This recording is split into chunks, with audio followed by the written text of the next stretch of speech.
አሜን አሜን። እንግዲህ የሮሜ መጽሐፍ ምዕራፍ 2 ቀስ እያልን ነው እያጠናን ያለ ነው። ብዙ ወሳኝ ነገሮች ከዚህ መጽሐፍ ስለሚወጡ ብዙ ትምህርቶች ቀስ ብሎ ማየቱ ስለሚጠቅመን ነው። እንግዲህ ሮሜ ምዕራፍ 2 ከቁጥር 6 እስከ 11 ያለውን ማየት ጀምረን ነበር።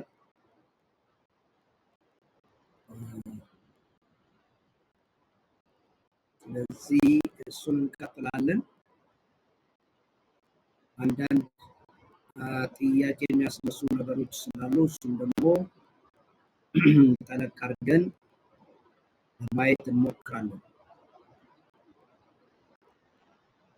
እንግዲህ ባለፈው በተወሰነ መልኩ ሮሜ ምዕራፍ 2ን አይተናል።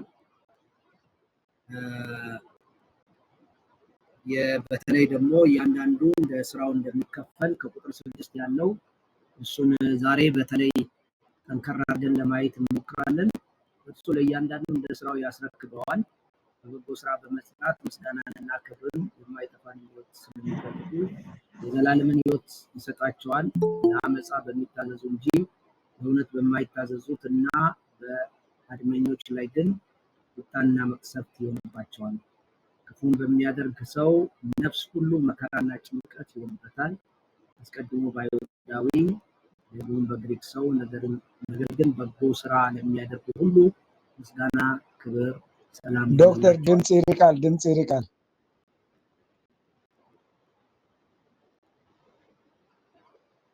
ዶክተር ድምጽ ይርቃል።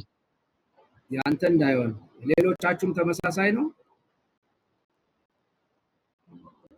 አሁን ጥሩ ነው። ይሰማል።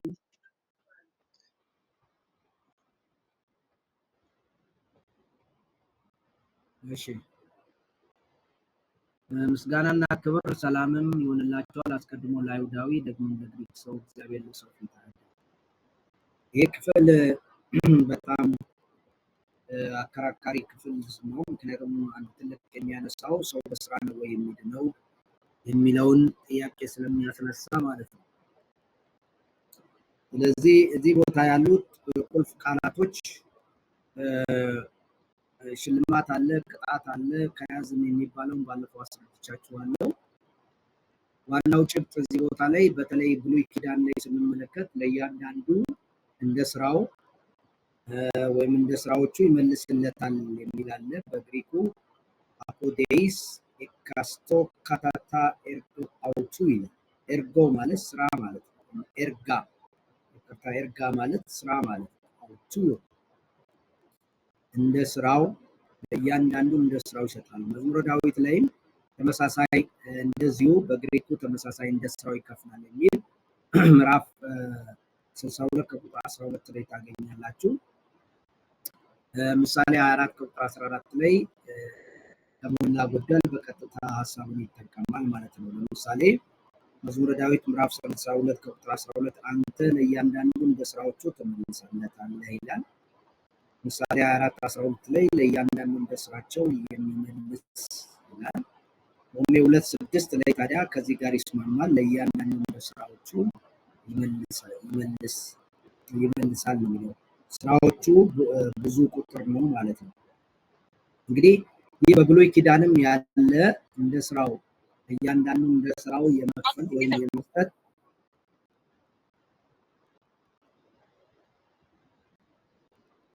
እንደ ስራው የመስጠት ወይም የመመለስ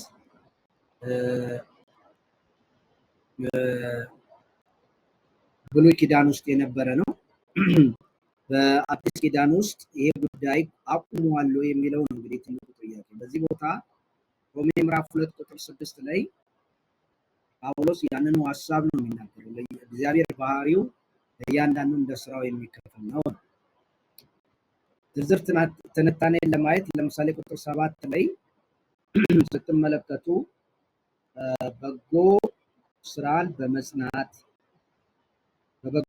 በመጽናት ምስጋናና ክብርን የማይጠፋንም ሕይወት ለሚፈልጉ የዘላለምን ሕይወት ይሰጣቸዋል። እንግዲህ በበጎ ስራ በመጽናት ምስጋናንና ክብርን የማይጠፋንም ሕይወት ለሚፈልጉ ይላል። ይሄ ምን አይነት ሰዎች ናቸው?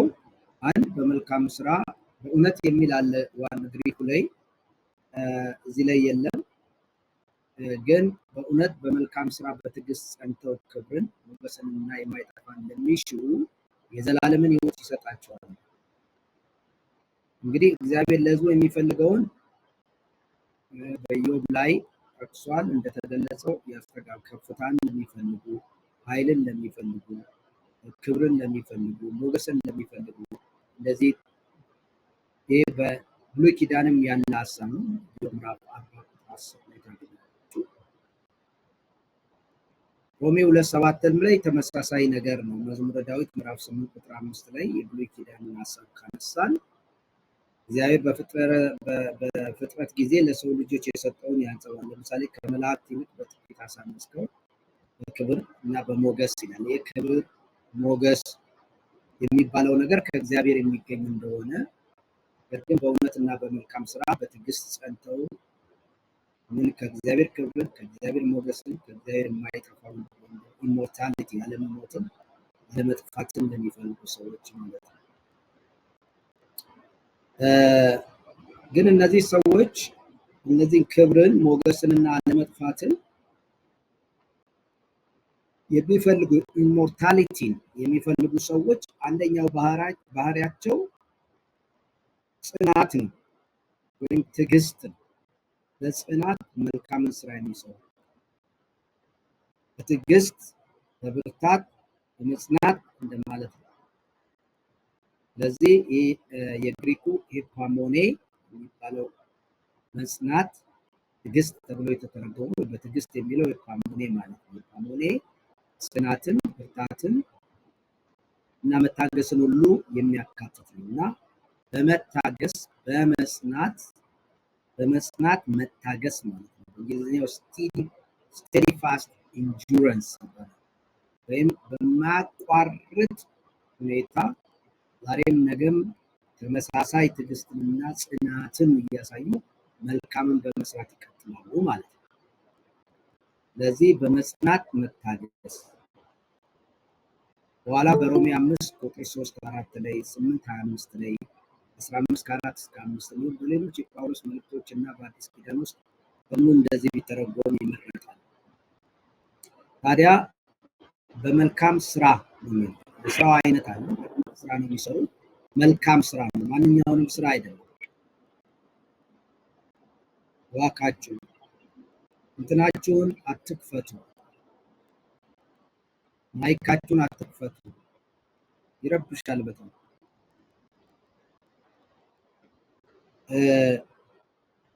እነዚህ ሰዎች የሚታገሱት ምንን ለመስራት ነው? መልካምን ስራ ነው። የተገኘውን ስራ አይደለም፣ መልካም ስራ ነው።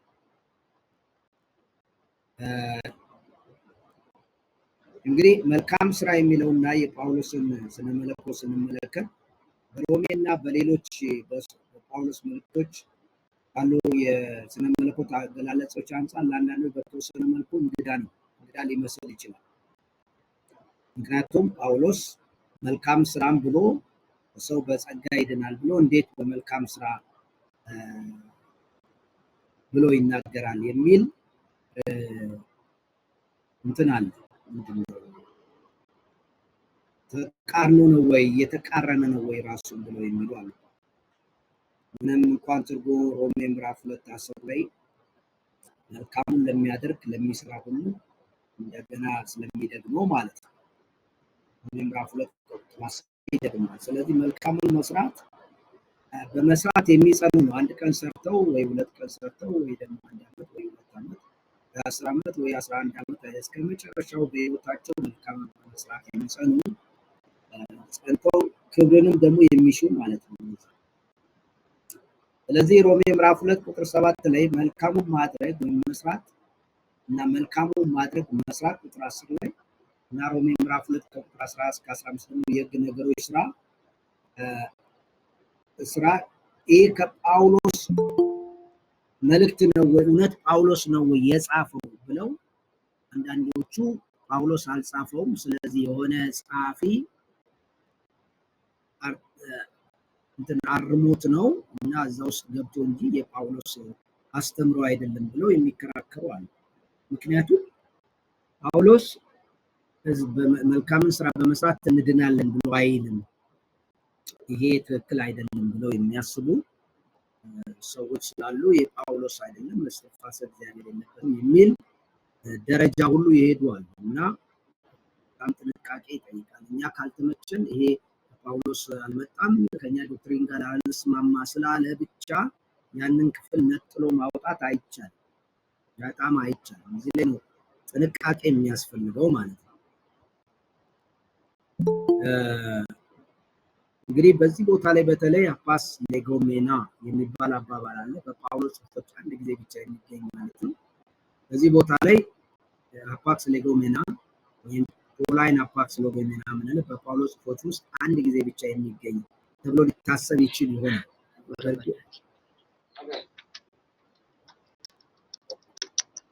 እባካችሁ ምንድን ነው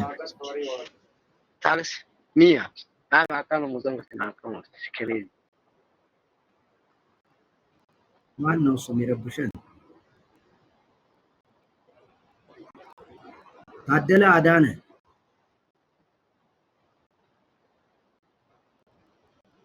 ታደለ አዳነ እባክህ ማይክን ዝጋ፣ ወይም ክላስ ውስጥ አይደለም ማለት ነው።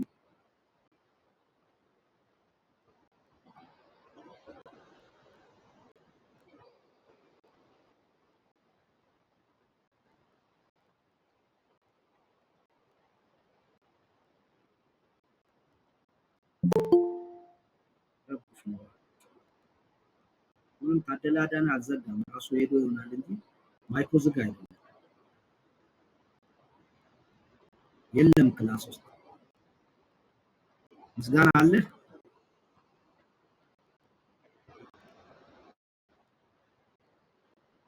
ወይ ክላሱን አቴንድ የማያደርጉ ዝም ብለው ለመተናል ብቻ ብለው ለመሄድ የሚፈልጉ ሰዎች ካሉ ክላስ ውስጥ ከሌሉ ዝም ብሎ ዴሊት ማስወጣት ነው እንጂ መረበሽ አያስፈልግም።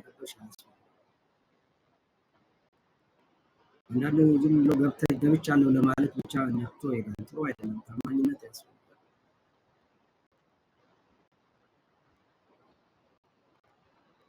ኦኬ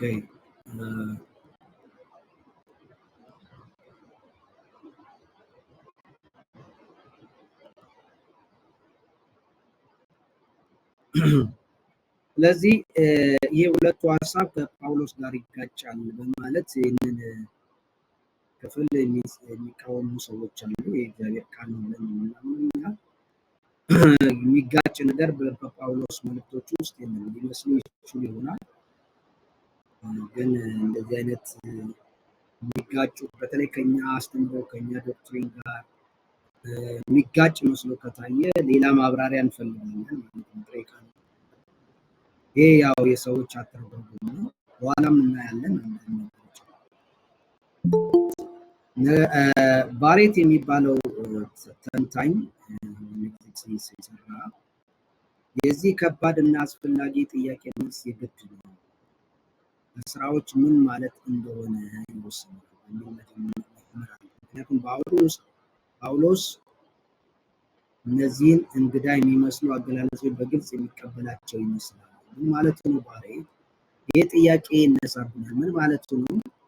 ሰው በስራ ይድናል ወይ የሚለው ነው። ይህ አስፈላጊ ጥያቄ ነው። በስራዎች ማለቱ ምን ማለቱ ነው ጳውሎስ? ምክንያቱም ጳውሎስ በዚህ አውድ መሰረት እየተቃወመ አይደለም። በመልካም ስራ ጽናት፣ ክብርን፣ ሰላምን፣ የዘላለም ሕይወትን አለመጥፋትን የሚፈልጉ ሰዎች እየተቃወማቸውም አይደለም፣ እንደውም እያበረታታቸው ነው። ምክንያቱም ሜን የሚል የግሪክ ቃል አለ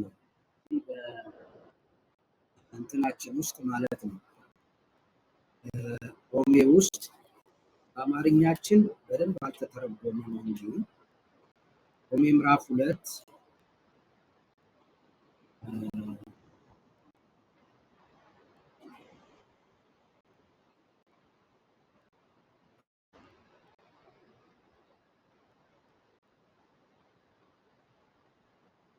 ቁጥር 7 ላይ ቶስ ሜን ካቶ አኮኔን ኤርጉ ይላል። ምንድን ነው? በእውነት የሚል ቁጥር 7 ላይ በእውነት ይላል። በእውነት መልካሙን በማድረግ የሚጸኑ እንደማለት ነው። በእውነት የሚለው አማርኛችን ላይም አናየውም፣ እንግሊዘኛም ላይ ብዙ ሲተረጎም እናየው። ግን በግሪኩ በኦሪጂናሉ ላይ በእውነት የሚል አለ። ይህ ማለት አጽንኦት መስጠት ነው። አዎንታዊ ቅንጣት ትባላለች። በአሜን እንደማለት ነው። አዎን ማጽናት ነው። ጳውሎስ እውነትም እንደማለቱ ነው። ልክ ጌታችን ኢየሱስ ክርስቶስ እውነት እውነት እላችኋለሁ እንደሚለው ማለት ነው። ሜን የሚል በእውነት በእውነትም ይህንን አፍርም አደርጋለሁ ማለት ነው። ወይም ደግሞ ይህንን አጸናለሁ፣ አሜን፣ ትክክል ነው፣ እውነት ነው እንደማለት ነው። ስለዚህ ይህች ቅንጣት ብዙ ጊዜ ወጥታለች፣ አልተተረጎመችም። ስለዚህ ቁጥር 7 ላይ ያለው ሜን የሚለው ቃል ወይም በእውነት እንደማለት ነው። አፍርማቲቭ ፓርቲክል ይባላል በእንግሊዝኛ። አዎንታዊ ቅንጣት ነው የሚባለው በአማርኛችን።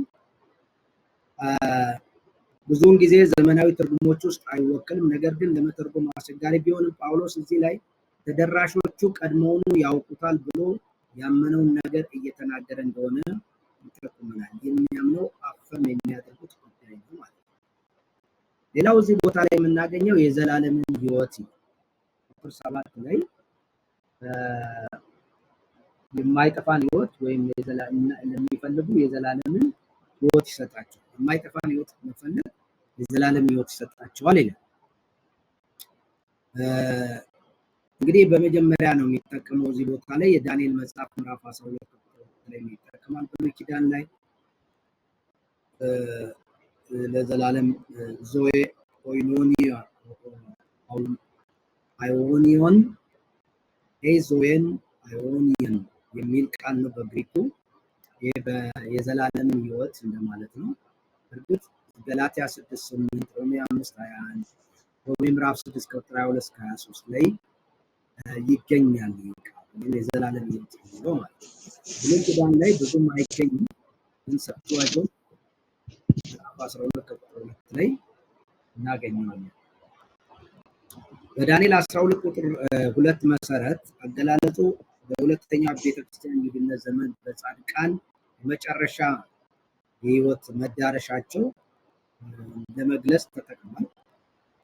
ግን በጳውሎስ አጻጻፍ ባልሆኑ የአዲስ ኪዳን ውስጥም እንደዚሁ በኢየሱስ የሚያምኑ ሰዎች ማለትም የዘላለም ሕይወት ይህም ለአሁንም ሆነ ለወደፊቱ እንደ መለኮታዊ ስጦታ የተገለጸበት እናገኛለን። ታዲያ ጳውሎስ ይህን እንደ መለኮታዊ ስጦታን የሚገኘው አለመጥፋትን ለሚፈልጉ መልካምን ነገር በማድረግ ለሚጸኑ ሰዎች ነው ይላል። ቁጥር 8 ላይ መክፈቻውን ስንመለከት በአማርኛ ለአመፃ የሚታዘዙ ነው። እንግዲህ መክፈቻው ክፍሎች ላይ ለመተርጎም በአንጻራዊ ሁኔታ አስቸጋሪ የሆኑ ቃላቶች ይታያሉ። ለምሳሌ አሬቴያስ የሚባለው አሬቴያስ ለእነዚያ ግን ከራስ ወዳድ ምኞት የተነሳ እውነትን ለማያምኑ ክፋትን ለሚከተሉ ተብሎ ሊተረጎም ይችላል። እዚህ እንግዲህ አሬቲያስ ማለት ጠብ፣ አለመግባባት፣ ክርክር ማለት ነው። አድመኞች ተብሎ ነው የተተረጎመው በእኛው። ሁለተኛው ደግሞ አፔቲዩሴ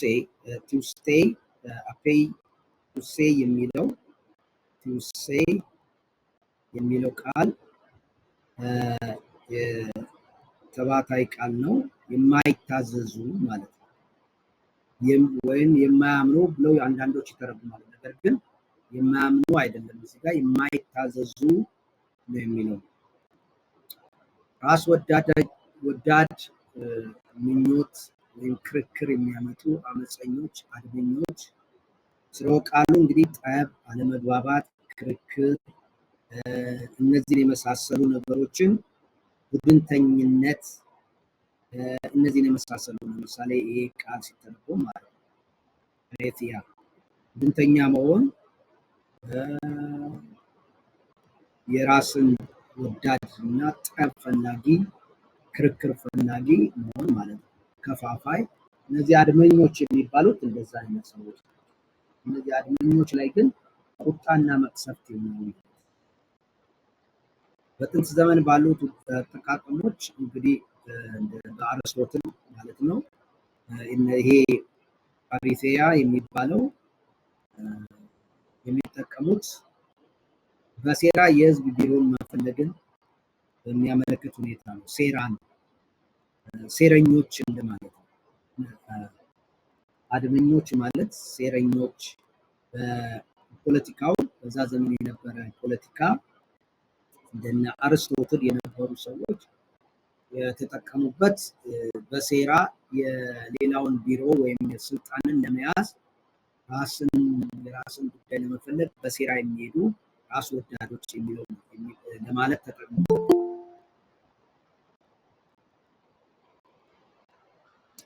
እናም በዚህ ክፍል ውስጥ አውዳዊ አጠቃቀማችን ነው ወሳኙ። ፊልጵስዩስ 1:17 ላይ ተጠቅሞታል፣ 2:3 ላይ ተጠቅሞታል፣ ያዕቆብ ተጠቅሞታል። ስለዚህ እዚህ ቦታ ላይ እንግዲህ አድመኛ፣ ራስ ወዳድ፣ ሴረኛ፣ ድንተኛ የሚለውን አተረጓጎም መያዝ እንችላለን ማለት ነው። አለመታዘዝ ያው የአለማመን ውጤት ነው። አለመታዘዝ ሁለቱም ምንም እንኳን አብረው ቢሄዱ አፔይቶ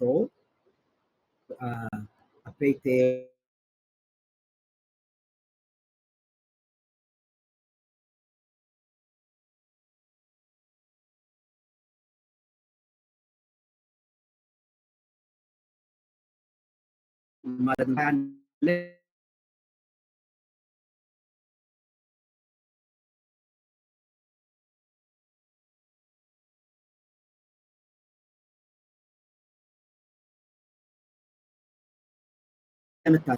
አመፀኝነት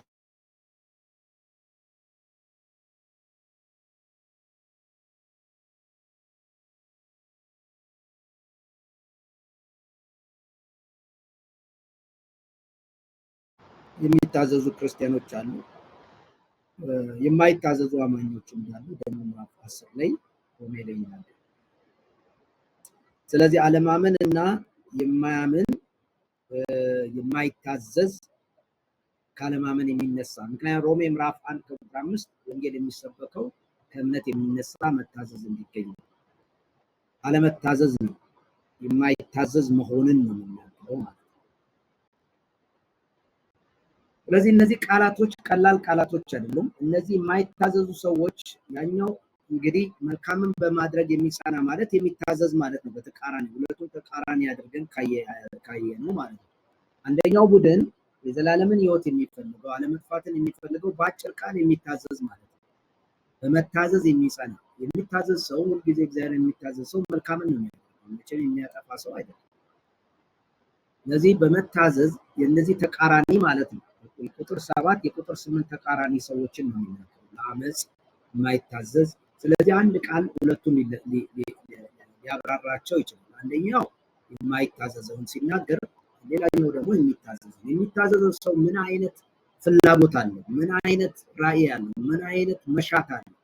አለመጥፋትን ይፈልጋል፣ ክብርን ይፈልጋል፣ ሞገስን ይፈልጋል፣ ሰላምን ከእግዚአብሔር ይፈልጋል። ስለዚህ እግዚአብሔርን ይታዘዛል፣ ያምናል፣ ይታዘዛል ማለት ነው። ሌላኛው ደግሞ አመፅን ነው፣ ብልንተኝነትን ነው፣ ክፋትን ነው፣ ሴራን ነው፣ አለማመንን ነው የሚከተለው። የማይታዘዝ ተብሎ ካታጎራይዝ ተደርጓል ማለት ነው፣ ተመድቧል። ስለዚህ የሰው ልጆች በሁለት አቅጣጫ ነው የሚመደቡት። አንደኛው የሚታዘዝ፣ ሌላኛው የማይታዘዝ ነው። የሚታዘዘው የዘላለምን ሕይወት ያገኛል። የማይታዘዙ ባጭሩ ይሄ ማለት ነው። ብዙ ስራ ሰራን ምናምን የሚለው ነገር ብዙ ጊዜ አነታራኪ ነው፣ የቃላቶች ጫወታ ነው። አንድ ሰው ስራ ሰራው በስራ ነው ምድነው ከሚል ቃላቱን ቀይሩለት። በመታዘዝ ነው ክርስቲያን መታዘዝ አለበት ወይስ የለበትም በሚለው ነው መነጋገር ያለብን እንጂ ስራ የሚለው ቃል ለእግዚአብሔር በእግዚአብሔር ቃል መሰረት እግዚአብሔርን መታዘዝ ጋር ነው የሚያያዘው። እግዚአብሔር የሚለውን ነገር ማድረግ ማለት ነው፣ ሌላ ነገር የለም። ስለዚህ በዚህ ቦታ ላይ ጳውሎስ በተለይ ቁጥር 8 ላይ ለአመፃ በሚታዘዙ ምዕራፍ 8 ላይ ስንመጣ ጳውሎስ ማነው ምዕራፍ 6 ላይ ከእውነት ስለታዘዛችሁ ይላል። የተማራችሁትን ትምህርት ከእውነት ስለታዘዛችሁ እግዚአብሔርን አመሰግናለሁ ይላል። ምዕራፍ 1 ላይ ከቁጥር 5 ከእምነት የሚነሳ ተመሳሳይ ቃላቶች ናቸው፣ መታዘዝና አለመታዘዝ። እንግዲህ ሮሜ 10 ከቁጥር 21 ላይ ስንመለከት የማይታዘዝ ለምሳሌ ደንብ እንመለከት። ሮሜ 10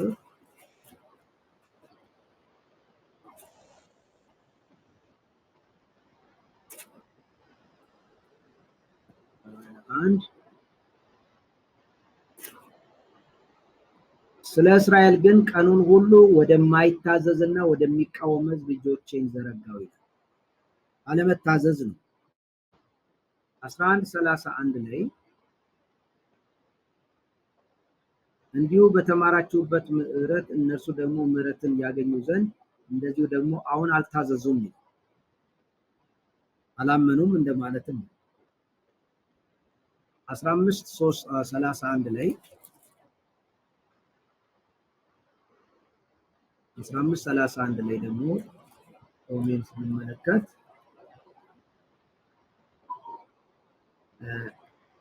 በእግዚአብሔር ፈቃድ በደስታ ወደ እናንተ መጥቼ ከእናንተ ጋር እንድኖር በይሁዳ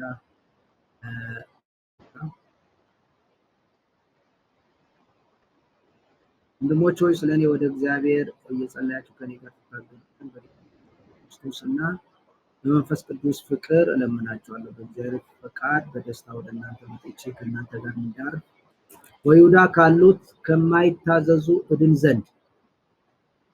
ስለዚህ የማይታዘዙ ማመንና መታዘዝ ተመሳሳይ። አንድ ሰው ካላመነ አይታዘዝም ወይም በእግዚአብሔር የሚለውን አያደርግም። ስለዚህ ተቀራራቢ ነው ማለት ነው። በእምነት በመልካም ስራ የሚጸኑ እነዚህ የሚያምኑና የሚታዘዙ ናቸው። መልካም ስራ ወይም በአመፅ እና የማይታዘዙ ደግሞ ለእውነት የማይታዘዙትና በአመፀኞች ላይ ግን ቁጣን ለእውነት ነው። ለእውነት አለመታዘዝ ምዕራፍ 1 ከቁጥር 18 ላይ እውነትን በአመፃ የሚቀይሩ ይላል። ስለዚህ እውነት አጠቃላይ የወንጌልንም የእግዚአብሔርን ሐሳብ የሚናገር ነው። ስለዚህ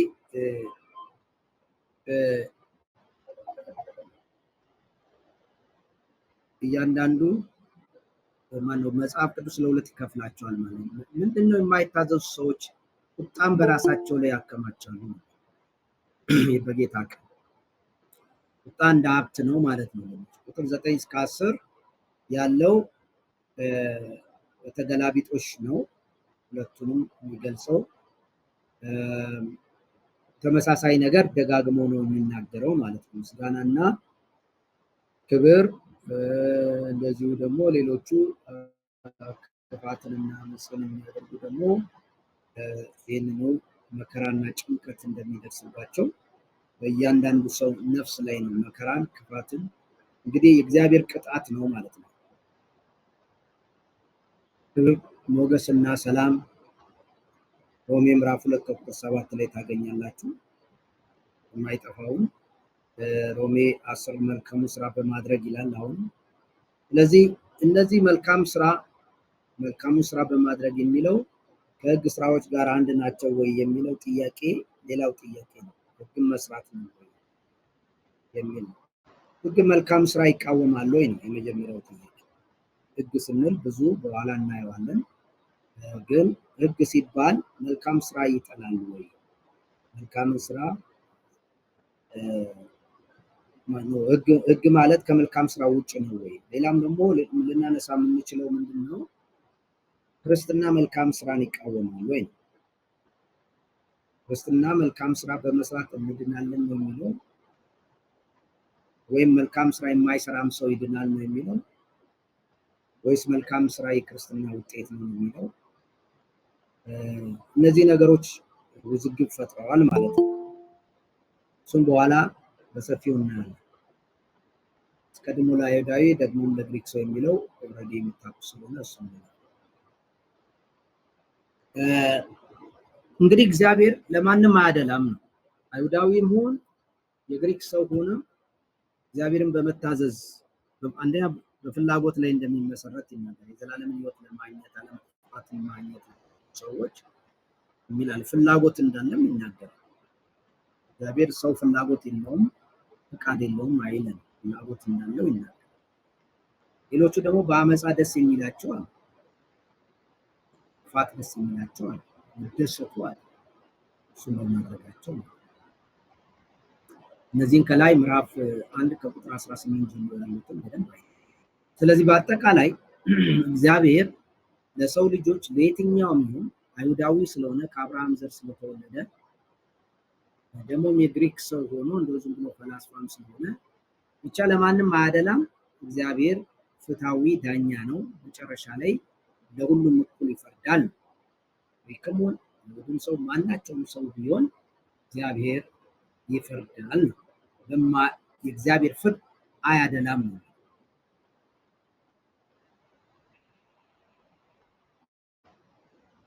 ታዲያ ምንድን ነው የሚሻለው?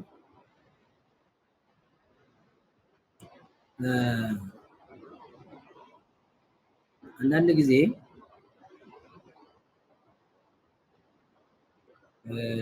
ይህንን ትልተውና ታዲያ መዳን በስራ ነው ወይ የሚለውን ጥያቄ ባለፈው ስለተነሳ ምናልባት እዚህ አድሬስ ማድረግ የተሻለ ነው ብዬ ስለማስብ ወደዛ ልምጣ።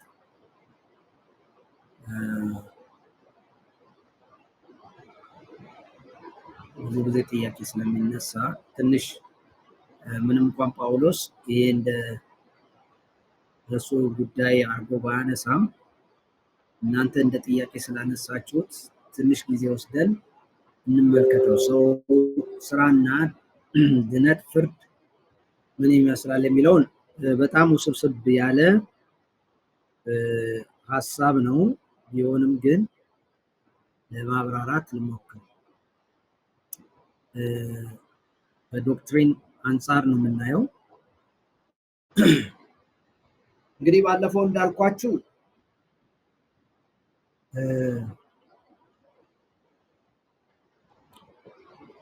ይህ የቤተክርስቲያን ዶክትሪን ነው በጣም እና አብዛኛዎቻችን የራሳችን መጀመሪያ ማለት የምፈልገው ሁላችንም ቤተክርስቲያናችን የምታምነውን ማወቅ አለብን። የቤተክርስቲያናችን ዶክትሪን ምንድን ነው? በዚህ ጉዳይ ላይ የቤተክርስቲያን አቋም እንደ ዶክትሪን የምታስተምረው ምንድን ነው የሚለውን በደንብ ማወቅ ያስፈልጋል። ስለዚህ አሁን እኔ ቢያንስ የተወሰኑ ዶክትሪኖችን አነሳና አንደኛ መከራከሪያ ነጥባቸው ምን እንደሆነ፣ ማስረጃቸው ምን እንደሆነ፣ የሚነሳባቸው ደግሞ ትችት ባጭሩ ነው የምነግራችሁ እንጂ ይሄ አንድ መጽሐፍ ይወጣል። ግን እናንተ ፈርዘር ሄዳችሁ በተጨማሪ ማጥናት ይኖርባችኋል ማለት ነው።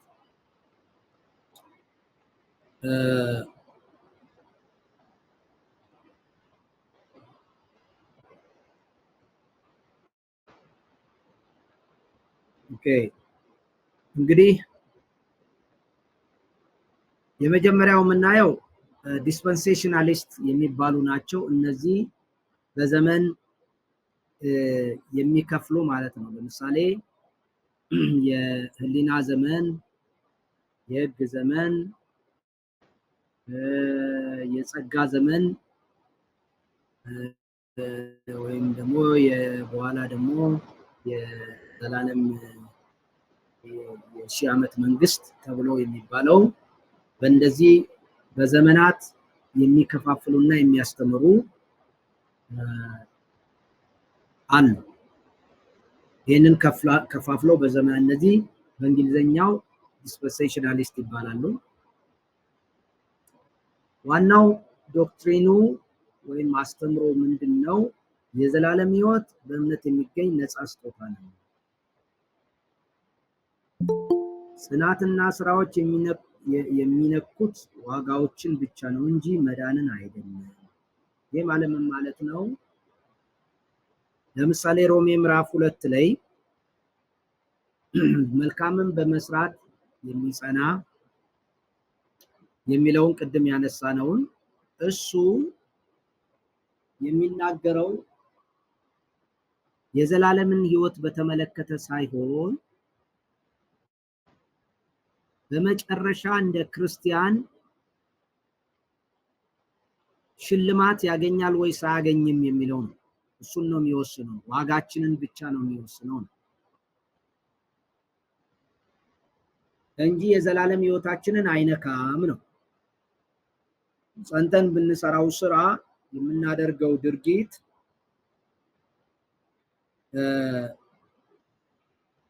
እኛን ምንም ድነታችንን አይነካም ነው። ይህ ሐሳብ እንግዲህ ስንመረምረው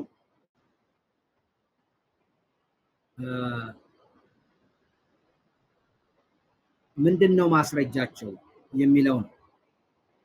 እሱን ለማንሳት እሞክራለሁ።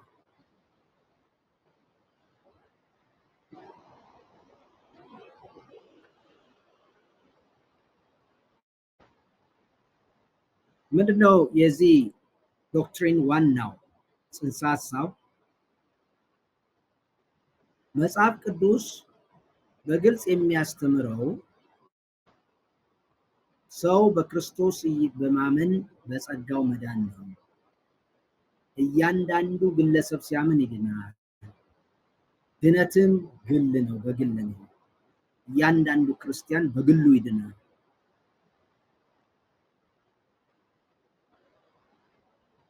የሚል ነው። ስለዚህ እንግዲህ ዋናው የዚህ ዶክትሪን አስተምሮ ነጭ የፍርድ ዙፋን አለ የሚል ነው። ራዕይ ምዕራፍ 20 ከቁጥር 11 እስከ 15 ላይ ነጩ የፍርድ ዙፋን አለ።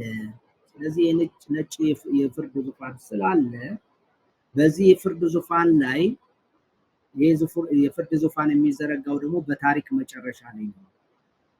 የሞተውም ትልቁም ትንሹም ይነሳል። ይሄ ትልቁ የነጭ ዙፋን ነው። ስለዚህ ይሄንን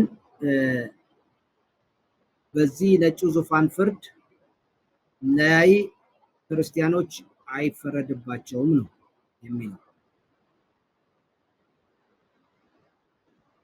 ግን ከዛ በፊት አንዳንድ ነገር ላንሳ የዚህን ዶክትሪን አስተምሮ ማለት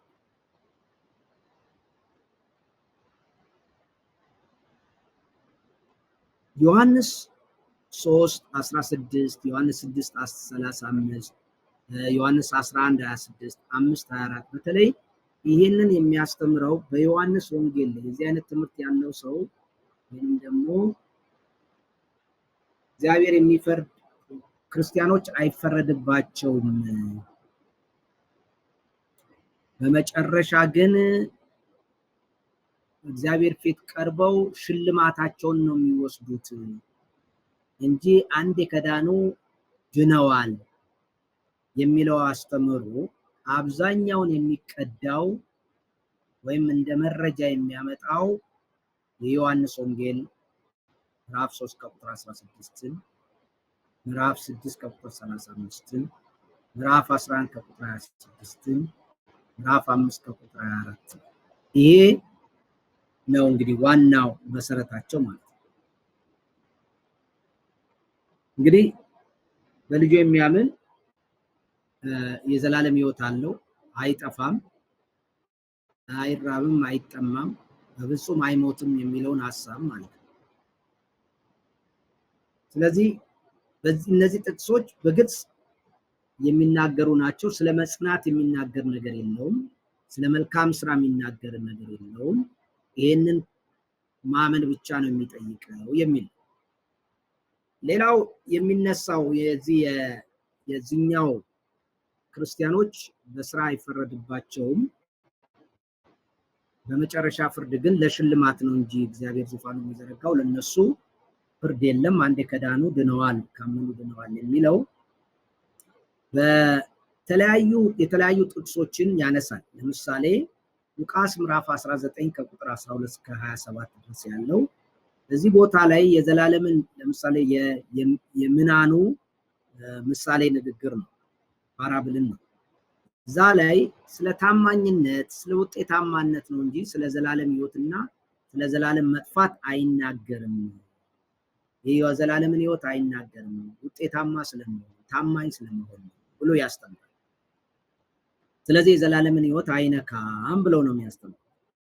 ሁለቱ አንደኛው አመፀኛ ሌላው ደግሞ ታማኝ የሆነው በውጤታቸውና በእንትናቸው የዘላለም ሕይወታቸው ጉዳይ አይደለም። ስለዚህ ይህንን ጉዳይ የሚያሳየው ክርስቶስ ኢየሱስ ዙፋን ፊት ሰዎች ሲቀመጡ እነዚህ አማኞች በክርስቶስ ኢየሱስ ዙፋን ፊት ክርስቶስ በዙፋኑ ተቀምጦ በክርስቶስ ዙፋን ፊት ነው የሚቀመጡት፣ በፍርድ ዙፋን ፊት አይደለም። ይሄ ነጩ ዙፋን የፍርድ ነው እንጂ የኢየሱስ ክርስቶስ ደግሞ ዙፋን አለ፣ የነጩ ዙፋን አይደለም። ስለዚህ በክርስቶስ ዙፋን ተቀምጠው ማነው ኢየሱስ በዙፋኑ ተቀምጦ ክርስቲያኖችን ለብቻ ይበይናል፣ በእነሱ ላይ ይፈርዳል።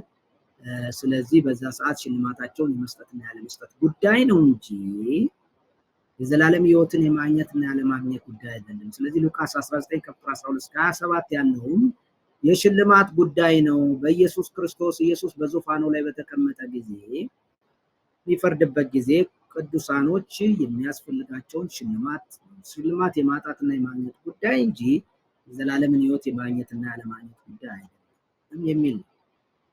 ስለዚህ የነጩ ዙፋን ፍርድ አይደለም። የነጩ ዙፋን ፍርድ ለማያምኑ እና የዘላለም መጨረሻቸው የሚወሰንባቸው ነው። ስለዚህ አገልግሎትን የተመለከተ እንጂ የዘላለም ሕይወት የተመለከተ አይደለም ነው። ስለዚህ ይሄ ክርክር ምንድን ነው የሚለው የዘላለም ሕይወት በእምነት በነፃ የተሰጠ ነው ይላል። ምዕራፍ 1 እስከ 8 ምዕራፍ 4 ከቁጥር 1 እስከ 8 ኤፌሶን 2 ምዕራፍ 2 ከቁጥር 8 እስከ 9። ስለዚህ ይህ ሽልማት ስጦታ ነው፣ በስራም አይደለም እና ጌታ ደግሞ እንደዚህ በነፃ የዳኑትን ሰዎች መልካም ከሰሩ ሽልማት ነገር ይሰጣቸዋል። አፕሪሺዬሽን የምስጋና ወረቀት እንደማለት ነው። ሽልማት ይሰጣቸዋል። ይህም ደግሞ በክርስቶስ ዙፋን ፊት ነው። አንደኛ ቆሮንቶስ 3:14 እስከ 15 አንደኛ ቆሮንቶስ 9 ከ24 እስከ 15። ስለዚህ ክርስቲያኖች በነጩ ዙፋን ፊት አይቀርቡም።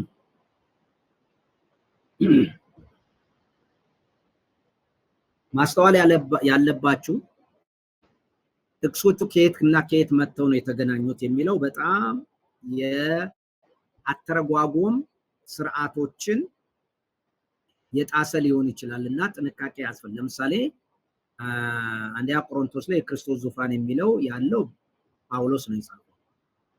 ነጩን ዙፋን ደግሞ የጻፈው ዮሐንስ ነው። ሁለቱ ሰዎች አንድ ላይ ቁጭ ብለው አይደለም የጻፉት። አንተ ክርስቶስ ዙፋን በል እኔ ደግሞ ነጩ ዙፋን እንደዚህ ብለው ዶክትሪን አውጥተው አይደል። ያኛው የዮሐንስ ራእይ ላይ ያለው አፖካሊፕቲክ ወይም ደግሞ አቡ ቀለምሲሳ የአጻጻፍ ስርዓት ነው፣ ራእይ ነው የሚያየው። ይሄኛው ግን ደረቅ ደብዳቤ ነው የተጻፈ። ሁለቱ የተለያዩ ናቸው ለማለት ነው። ሌላው እንግዲህ ይሄኛው አተረጓጉም የጳውሎስን የአትሌቲክስ ምሳሌ ይጠቀማል። ጳውሎስ ሩጫውን የሮጠው ሽልማት ለማግኘት ነው እንጂ የዘላለም ሕይወት ለማግኘት አይደለም። ስለዚህ ሽልማት ለማግኘት ሮጠ እንጂ አካልን ለመግዛት ራስን መግዛት የሚያሳየው ለሽልማት ነው። በቃ አገልግሎታችንን ራሳችንን ገዝተን ማድረግ ነው። ስለዚህ የአገልግሎት ሽልማት ለማግኘት እንጂ እንዳመንን የዘላለም ሕይወት ነው የምናገኘው። ስለዚህ የዘላለም ሕይወታችንን ምንም የሚነካው ነገር የለም። ስለዚህ የዘላለም ሕይወት ስጦታ ነው። ሌሎቹ ግን ለምሳሌ ሽልማት፣ አክሊል፣ ስልጣን ተብሎ የተባሉት ግን በታማኝነትና በመታዘዝ የኖሩ ሰዎች የሚያገኙት ሽልማት ነው የሚል። ስለዚህ ክርስቲያን ሁሉ መጽናት አይችልም። ይህን መጽናትን የሚያስተምረው የካልቪኒስት ትምህርት ነው። ስለዚህ ይሄ ደግሞ የካልቪኒስትን ትምህርት ይቃወማል። ካልቪኒስቶች የሚሉትን በኋላ አመጣላቸዋል። እነዚህ ይሄኛው አስተምሮ ክርስቲያኖች በነጩ ዙፋን ፊት አይቀርቡም፣ በክርስቶስ ዙፋን ፊት ይቀርባሉ። ካመኑ የዘላለም ሕይወታቸው አይወሰድም።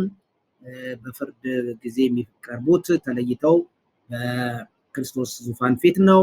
ሽልማት ነው የሚያጡት ካልታዘዙ። ክራውን ወይም ደግሞ አክሊል ነው የሚያጡት፣ ስልጣን ነው የሚያጡት እንጂ የዘላለም ሕይወትን በምንም የሚነካባቸው ነገር የለም።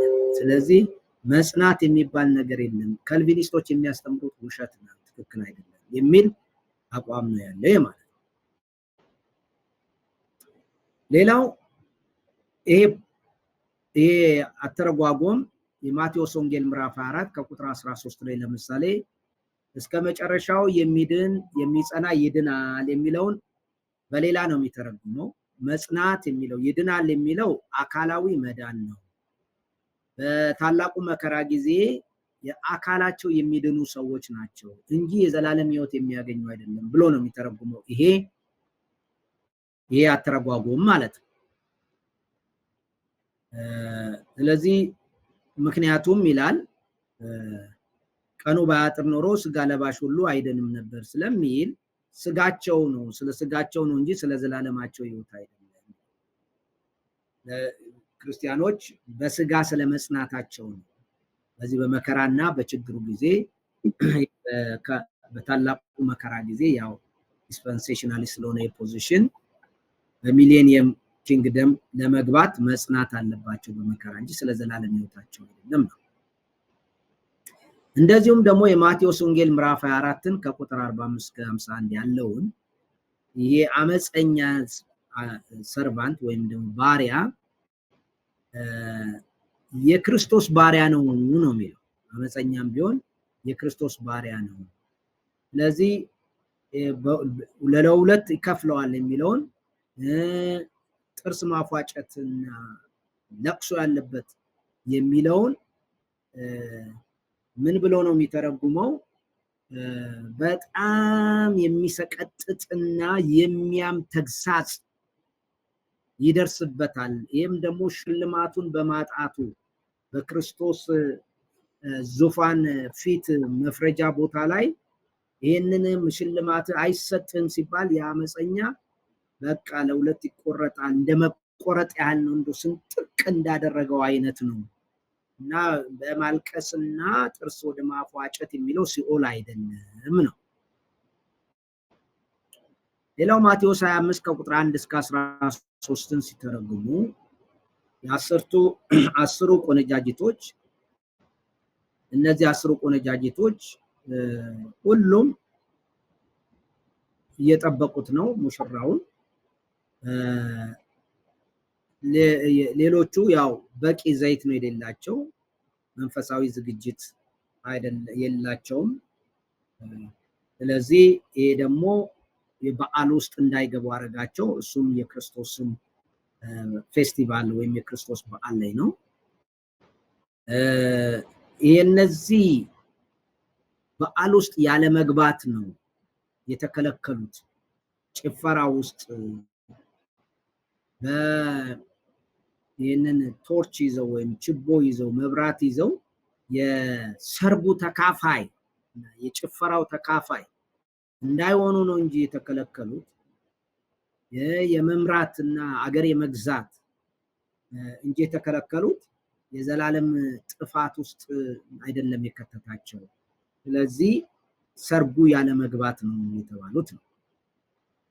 ይሄ አንዱ መከራከሪያ ነው፣ ያንን ጥቅስ ለመተርጎም የሚወስዱት መንገድ ማለት ነው።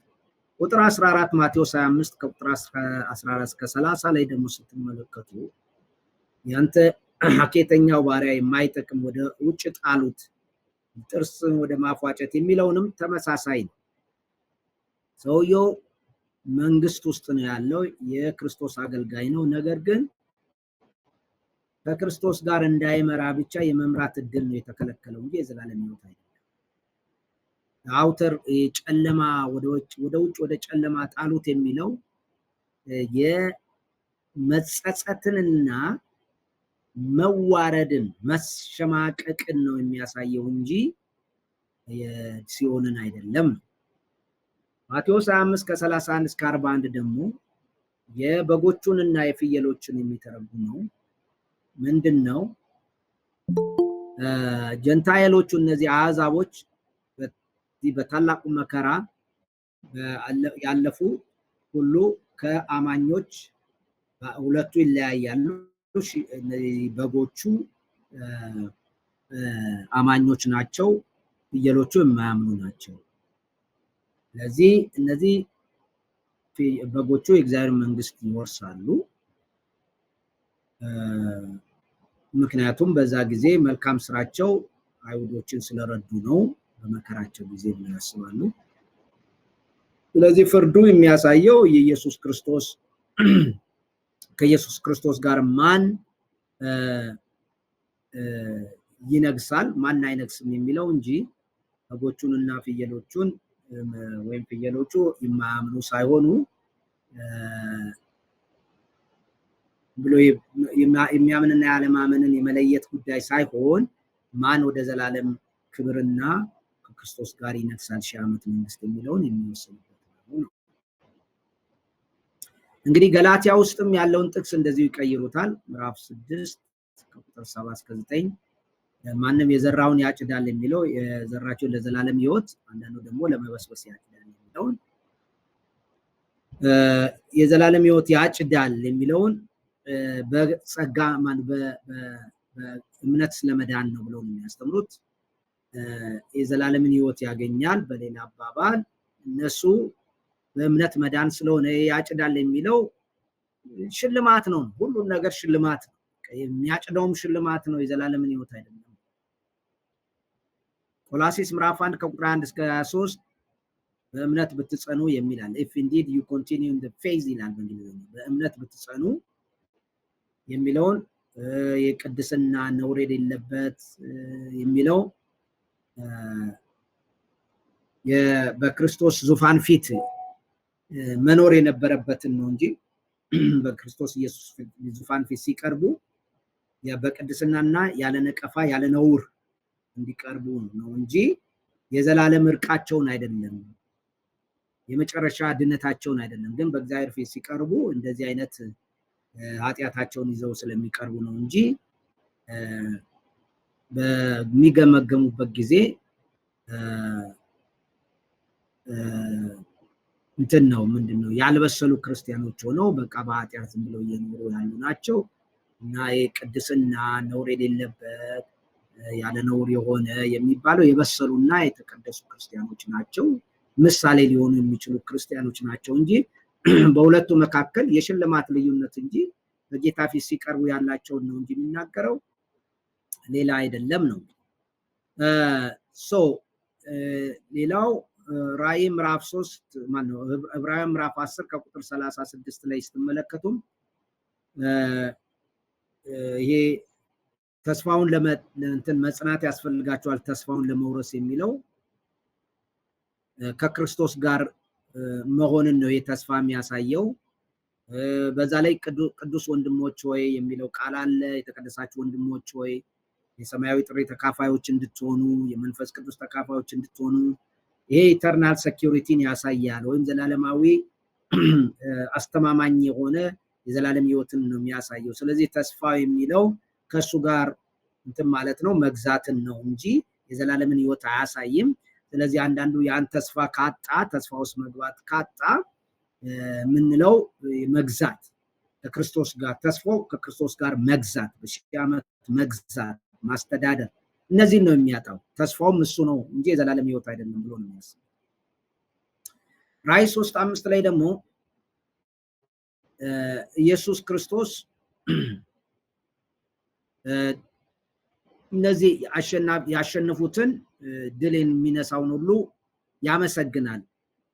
ታዲያ ስሙን ከመጽሐፍ አወጣዋለሁ የሚል ክፍል አለ 3:5 ላይ። ስለዚህ ይሄ ደግሞ ከስሙ የሚለው አሸናፊ ሆኖ የሚያገኘውን ስም እንጂ ስለ ዘላለሙ ሕይወቱ አይደለም ነው። እና ምስጋናና ክብርን ነው እንጂ የሚናገረው ድነትን አይደለም የሚል ነው። ራዕይ ምዕራፍ 20 ከቁጥር 11 እስከ 15 ያለው ቅድም እንዳልኳችሁ ነጩ ዙፋን ያለውን መከራከሪያ ነጥብ ያደርጋሉ። በሕይወት መጽሐፍ ያልተጻፈ ሁሉ የሚፈረድበት ነው ይላሉ። ስለዚህ እሱን የሚያሳየው የዘላለም ጥፋትና ሞት የሚፈረድበት ነው። ይሄ ጠቅላላ የማያምኑ ሰዎች የሚፈረድበት ነው። እንግዲህ ሌሎቹን ሲቃወሙ የዘላለም ሕይወት የማይጠፋ ዘላለማዊ ሕይወት ነው ቋሚ ማለት ነው። የሚጠፋና ተመልሶ እንትን የሚባል አይደለም። አንድ ሰው የዘላለም ሕይወት ካገኘ ዘላለም ሕይወት አገኘ ነው፣ አንዴ አይጠፋም። ስለዚህ የዘላለምን ሕይወት አንድ ሰው ክርስቶስን ካመነ በኋላ ይወሰድበታል የሚለው አባባል ትክክል አይደለም ብለው ይቃወማሉ። ምክንያቱም የዘላለም የሚለው ጉዳይ ሕይወት ዘላለማዊ ስለሆነ መቀየር አይቻልም ነው። እምነት ብቻ ነው ደግሞ ይሄ የሚገኘው። ስለዚህ ስራንና መጽናት የሚባል ነገር አይኖረውም ነው። የዘላለም ሕይወት ደግሞ በስራ አይደለም በጸጋ ነው። የዘላለም ሕይወት የሚገኘው ደግሞ ሰው ወዲያው ጌታ እንደተቀበለ ነው። ሌላ ከዚህ ተቃራኒ የሚያምኑ ሰዎች ችግር አለባቸው ዶክትሪናቸው ይላል። ምክንያቱም ሰው ስለ ዘላለም ሕይወቱ እርግጠኛ አይሆንም። ከዚህ ውጭ የሚያስተምር ሰው ካለ ለሚያምነው እርግጠኛ አይደለም። ወንጌልን መስበክ በጣም አስቸጋሪ ነው የሚሆነው። ወንጌልንም ለመቀበል የሚያነሳሳ ነገር የለም። ሲኦልን እንዲፈሩ ያደርጋል። ስለ ፍቅርና ስለ ምስጋና የማያመሰግኑ ሁልጊዜ ለማገልገል ብቻ የሚፈልጉ እግዚአብሔር የሰራውን የማያመሰግኑ ፈሪዎች፣ ድንጉጦች ስነ ልቦናቸው የተበላሸ ይሆናል። መጽሐፍ ቅዱስን በትክክል አይረዱትም የሚል ነው። ይሄ እንግዲህ በነጩ ዙፋን ማነው? ይሄ እንግዲህ አንድ ሰው ከዳነ ሁሌ ይድናል፣ ካመነ ሁሌ ይድናል የሚለው የዲስፐንሴሽናሊስት ማስረጃ ነው።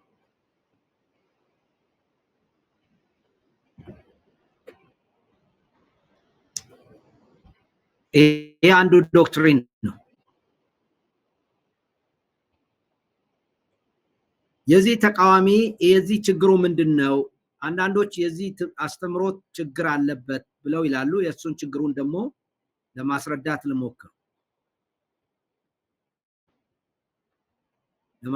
ልሞክር።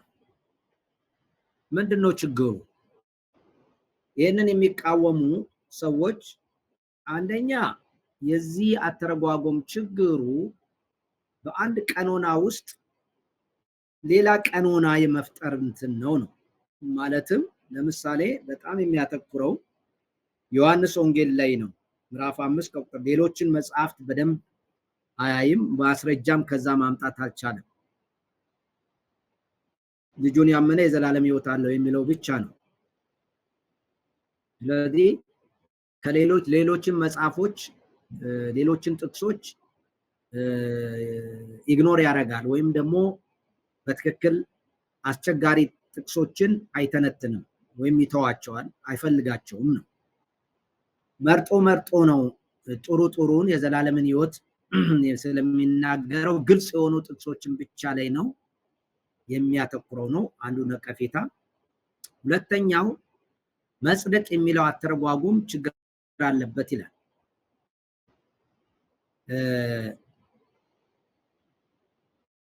ወይንም ደግሞ የአተረጓጉም የራሱ አጠቃላይ አተረጓጉም ችግር አለበት። ሌላው ስነ መለኮታዊ የሆነ ፍሰቱ አያያዙ ወይንም ደግሞ ግንኙነቱ ጥያቄ ያስነሳል። ምክንያቱም ሁሉም መጽሐፍ ቅዱስ ላይ የተጻፈው በአንድ አይን ነው የታየው። ሁሉም አንድ አይነት ለምሳሌ ጳውሎስም ማቴዎስም ዮሐንስም አንድ አይነት ቋንቋ የሚጠቀሙ አድርጎ ነው የሚያስበው።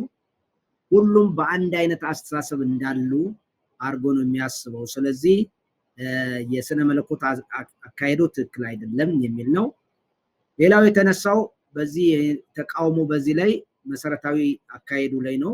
አንደኛው አስቀድሞና እግዚአብሔር አሁንና የወደፊቱን መጽሐፍ ቅዱስ ውስጥ ያለውን የአሁንንና የወደፊቱን ወደፊት ሊሆን ያላለውና አሁን በሆነው ነገር መካከል ያለውን ውጥረት ያልተገነዘበ አተረጓጎም ነው። ለምሳሌ የዮሐንስ ወንጌል አሁን ያለውን ሁኔታ የሚያጠነክር ነው። ሰዎች በክርስቶስ ሲሆኑ አሁን ምንድን ተፈጠረ የሚለውን ነው እንጂ ወደፊት ምን ይሆናሉ የሚለውም ብዙም አይናገርም ነው። ስለዚህ የዮሐንስንም ራሱ ሲተረጉም በትክክል አልተተረጎመም ነው። የጳውሎስን ደግሞ ሚዛን የጠበቀ አመለካከት በአንድ አቅጣጫ ብቻ ነው የተረጎመው የሚል እንትን አለ፣ ትችት ተተችቷል። ስለዚህ የሚቀጥሉት ደግሞ አንዳንድ ነገሮችን ለምሳሌ ራእይ ምዕራፍ 20 ከቁጥር 11 እስከ 5 አንድ ዙፋን ነው የሚናገረው እንጂ መጽሐፍ ቅዱስ ላይ ያለው ሁለት አይነት ዙፋኖች እንዳሉ የሚናገርበት ቦታ የለም። ምክንያቱም ያንን የተናገረው ዮሐንስ እንጂ ጳውሎስ አይደለም። ስለዚህ ሁለቱም አንዳንድ ዙፋኖች የተለያየ ተናገሩ እንጂ ሁለት ዙፋን አድርገው አልተናገሩም ነው። የተለየ ለተመረጡት የተለየ ዙፋን እንዳለ መጽሐፍ ቅዱስም የራእይ መጽሐፍ አይናገርም። የራእይ መጽሐፍ ሁለት ዙፋኖች እንዳሉ አይናገርም። ስለዚህ የተወሰደው ከአንደኛ ቆሮንቶስ ስለሆነ ከሌላ መጽሐፍ ነው። እዛው ላይ ግን ሁለት ዙፋኖች ተዘርግተው ካታየ ትክክል ነበር። ለታመኑት እነዚህ ለኢሌክት የሚሆነውን ዙፋን ለይቶ የሚያሳየን ቦታ የለም የሚል ነው።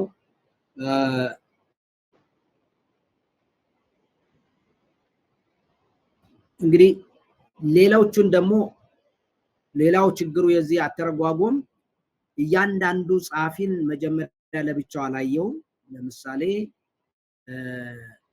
አዲስ ኪዳን ውስጥ ጳውሎስ የጻፈበት ምክንያት አለው፣ ዮሐንስ የጻፈበት ምክንያት አለው፣ ማቴዎስ የጻፈበት ምክንያት አለው። እነዚህ ደግሞ የጽሁፍ አጻጻፍ ስልቶቻቸው የተለያዩ ናቸው። አንዱ ደብዳቤ ነው፣ አንዱ ትረካ ነው። ለምሳሌ ወንጌላት ትረካ፣ ምሳሌ እነዚህን ተጠቅመው ነው። ጳውሎስ ደግሞ ቀጥታ ደብዳቤ ነው የጻፈው።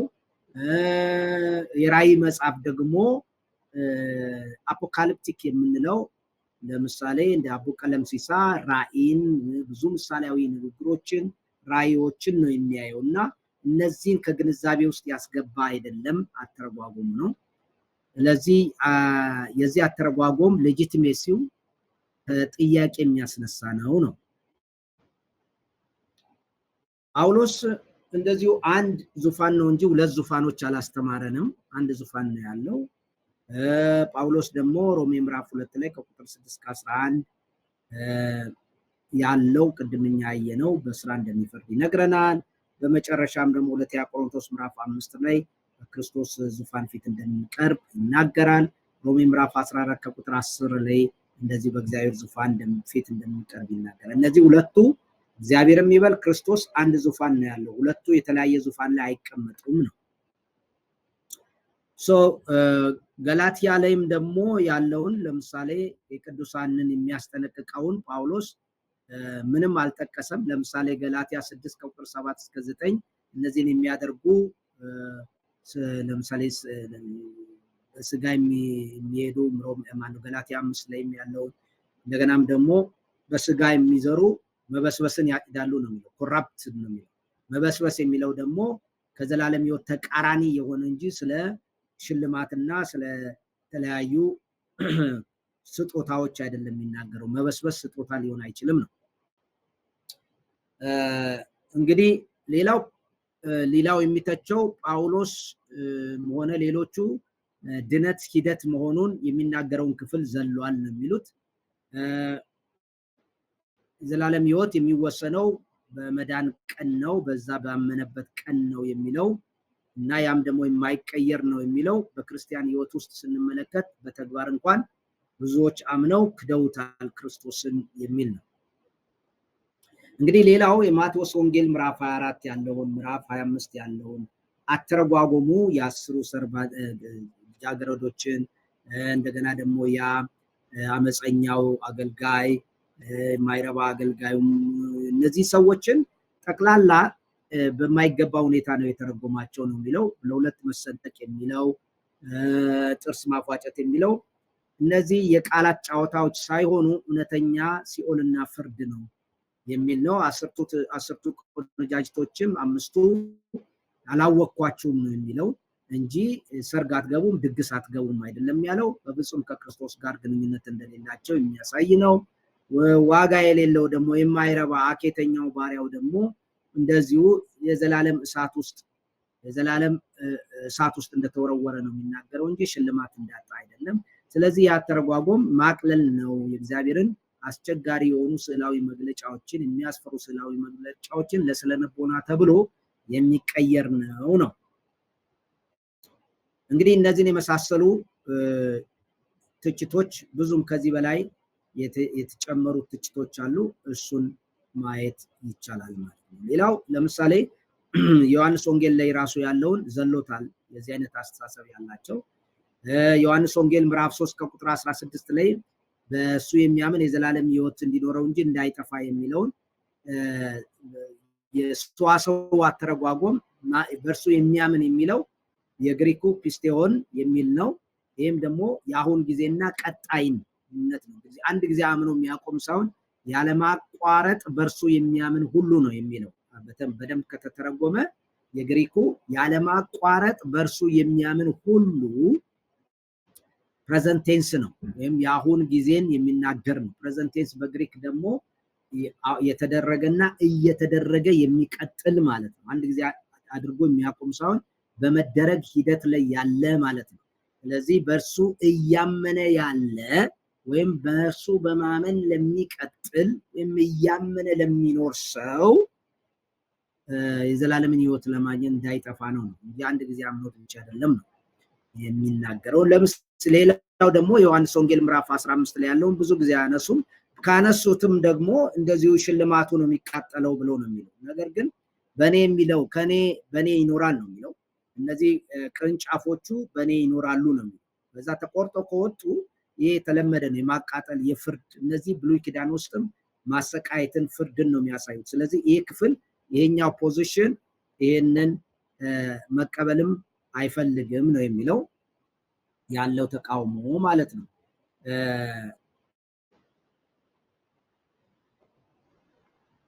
ይህን ካልኩኝ የእናንተን ሀሳብ በዚህ ላይ በወስድና ሌላ 3 ነው 4 አሉ፣ እነሱን ላሳያችሁ እችላለሁ ከፈለጋችሁ። እኔ ጋር ናችሁ? አዎ ዶክተር። ዶክተር እንዴት ነው?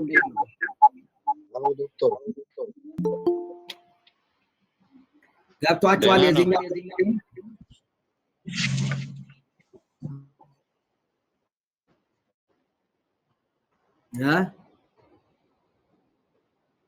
እሺ፣ ሁለተኛውን ላስረዳችሁና ከዛ እንነጋገራለን። ሁለተኛው ዶክትሪን የሚናገረው ጽድቅ ከስራ ውጭ በእምነት ነው። ነገር ግን እውነተኛ እምነት የግድ ስራዎችን ያፈራል ይላል። ስራዎች ለመዳን አስፈላጊ ማስረጃ ናቸው እና በመጨረሻ ፍርድ ውስጥ ሚና አላቸው የሚል ነው። ይሄ ካልቪኒስት ነው ወይም ተሐድሶ የሚባለው ነው። በአጠቃላይ ሪፎርሜሽን ውስጥ ያሉ ሰዎችን መውሰድ እንችላለን። ይሄ ማለት ምን ማለት ነው? ይሄን ደግሞ በደንብ ስሙኝ። ይሄኛው ዲስፐንሴሽናሊስት አይደለም። ይሄ ማለት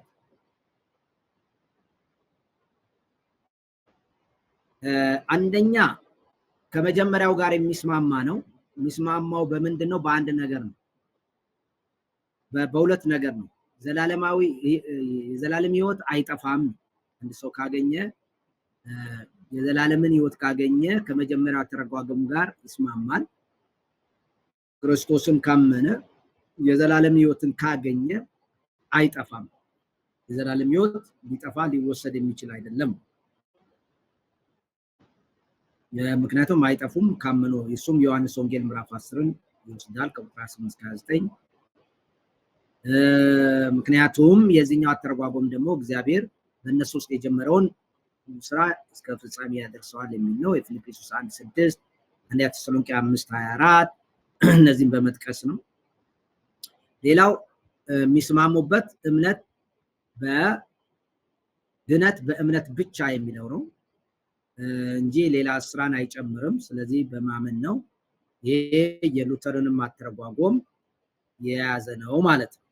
የማይስማሙት ግን ከመጀመሪያው ጋር የኛው ዶክትሪን ከመጀመሪያው ጋር የማይስማማው የእምነትን ባህሪ በተመለከተ ነው።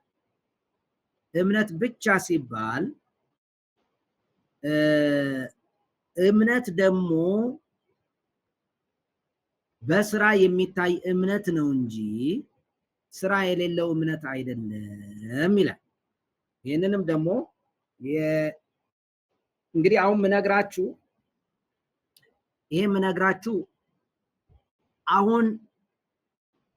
አሁን ከረንትሊ አሁን ባለንበት ዘመን ያለውን ዶክትሪን ነው ምነግራችሁ ወይም አስተምሮ ነው ምነግራችሁ። የነዚህ መሪ ሐሳብ ያላቸው አስተምሮ ነው ምነግራችሁ። ምክንያቱም እየተሻሻለ ዶክትሪኖች መጥተዋል። ከጥንት እንትና ማን ነው ማርቲን ሉተር እንትን ካለ በኋላ ካቶሊክም ያሻሻለችው ነገር ትንሽ አለ። የሉተርን የተከተሉ ከልቪንንም እነዚህ ሰዎች እያሻሻሉ መጥተዋል። አሁን ያለበትን ክርክር ነው ምነግራችሁና የጥንቱን ካነበባችሁ ምናልባት የዚህ ነገር ላታገኙ ትችላላችሁ። ለምሳሌ ሉተር የያዕቆብ መጽሐፍ ትክክል አይደለም ብሎ እምነት በስራ ስለሚል አልፈለገውም ነበር መጽሐፉ።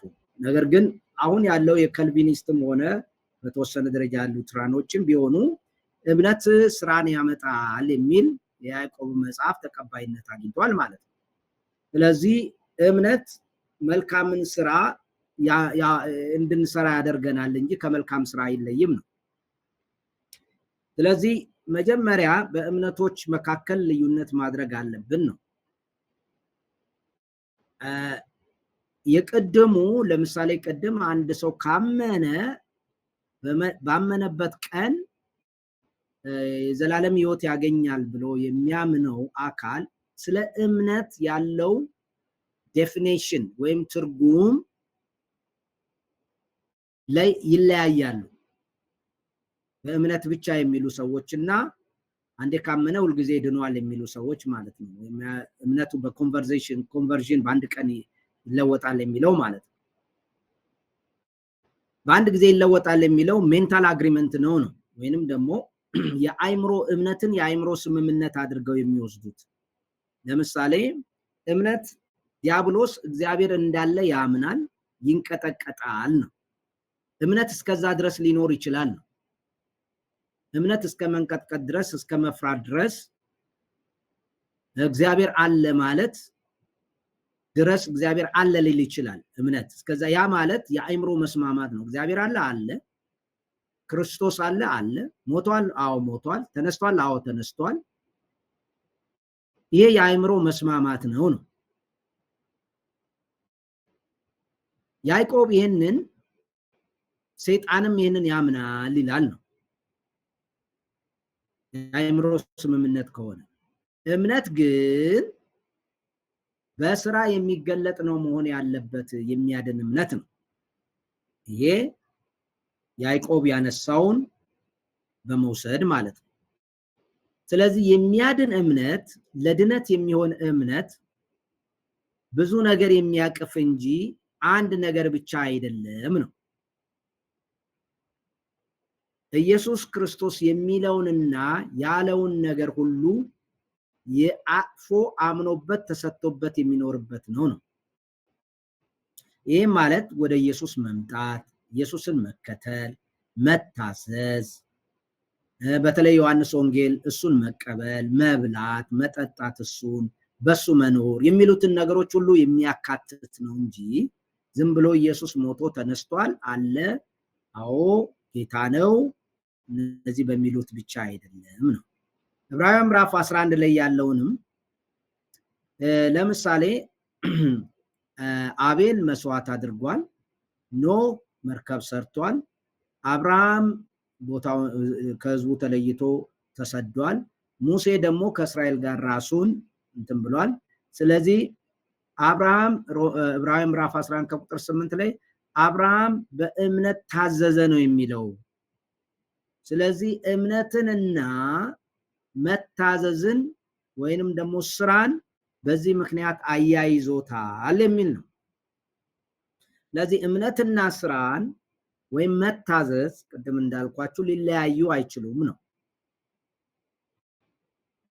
ዮሐንስ ወንጌል ዮሐንስ ወንጌል ምዕራፍ 2 ከቁጥር 23 እስከ 5 እንደገና ዮሐንስ ወንጌል ምዕራፍ 8 ከቁጥር 31 እስከ 59 ማቴዎስ 7 ትዝ ይላችኋል ከቁጥር 21 እስከ 23 ያለው እነዚህ ሁሉ የውሸት እምነትን የሚቃወሙ ናቸው። የኢየሱስን ክርስቶስ ስም ሰዎች ሁሉ ሊያነሱት ይችላሉ፣ በእውነት ግን የሱ ወገን ላይሆኑ ይችላሉ ነው። ስለዚህ አርቲፊሻል የሆነ እምነት አይደለም። ስለ እምነትም ካወራን ዲስፐንሴሽናል ወይም ቅድም ያልኳችሁ ይሄ በሺህ ዓመት መንገስ፣ ሽልማት፣ እነዚህን የመሳሰሉ በነጭ ዙፋን አለመቅረብ፣ በክርስቶስ ዙፋን ፊት መቅረብ የሚለው ስለ እምነት ያለው ዴፊኒሽን ጤነኛ አይደለም።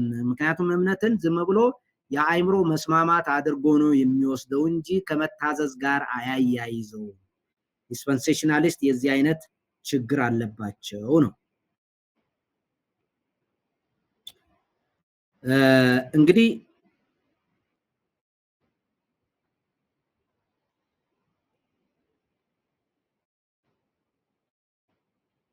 ዋናው እንግዲህ የዚህ ምንድነው የዚህ ካልቪንን በካልቪኒስት ያሉት ወይም ሪፎርምድ የምንላቸው ቤተክርስቲያን ወይም ዲኖሚኔሽን የሚያምኑት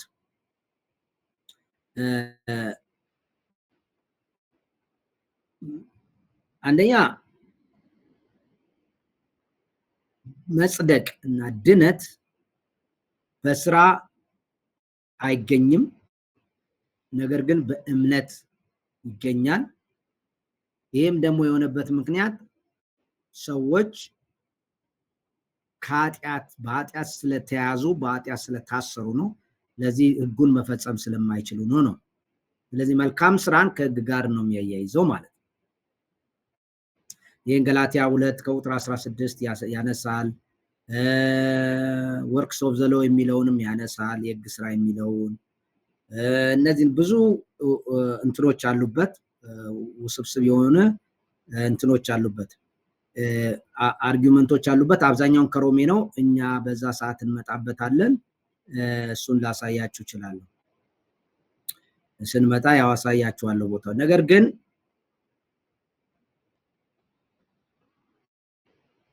ይሄኛው ዶክትሪን የሚከራከረው ምንድነው?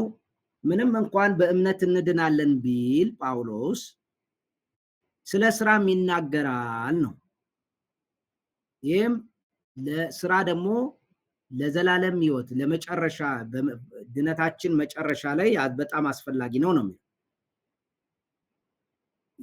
በስራ ላይ ተመስርቶ ባያድነንም ስራ ግን በፍርድ ሰዓት ያስፈልገናል ነው። ምክንያቱም ሮሜ ምዕራፍ 2 ከቁጥር 6 እስከ 11 ለእያንዳንዱ እንደ ስራው ይከፍላል የሚል አለ። እግዚአብሔር ቁጣ አለ ይላል።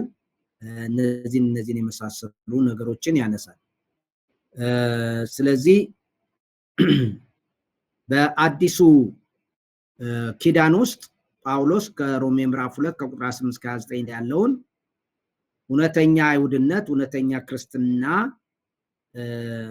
በስራ መታየት ነው የሚል ነው። እንግዲህ ይህንን ስንመለከት ብዙ መረጃዎችን በብሉይ ኪዳን በአዲስ ኪዳን ውስጥ ያቀርባሉ። ይሄ ዶክትሪን የዘላለም መንግስት ክፉ የሚሰሩ የእግዚአብሔር መንግስት አይወርሱም ይላል።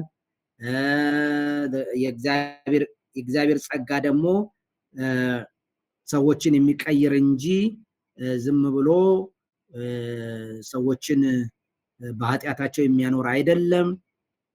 ኃጢአትን ተፋልሞ እንዲያሸንፉ የሚያደርግ ነው። ስለዚህ በኃጢአት እየኖሩ የዘላለም ሕይወትን እናገኛለን ማለት አይቻልም። እንደዚሁም የያዕቆብ መልእክት እንደዚሁ ያነሳል። ስለዚህ እነዚህ ታዲያ ሕግ ምንድነው? ስራ ምንድነው የሚያደርገው የሚለው ላይ ነው። አሁን መጨረሻ ፍርዱ ላይ ምንድነው ነው?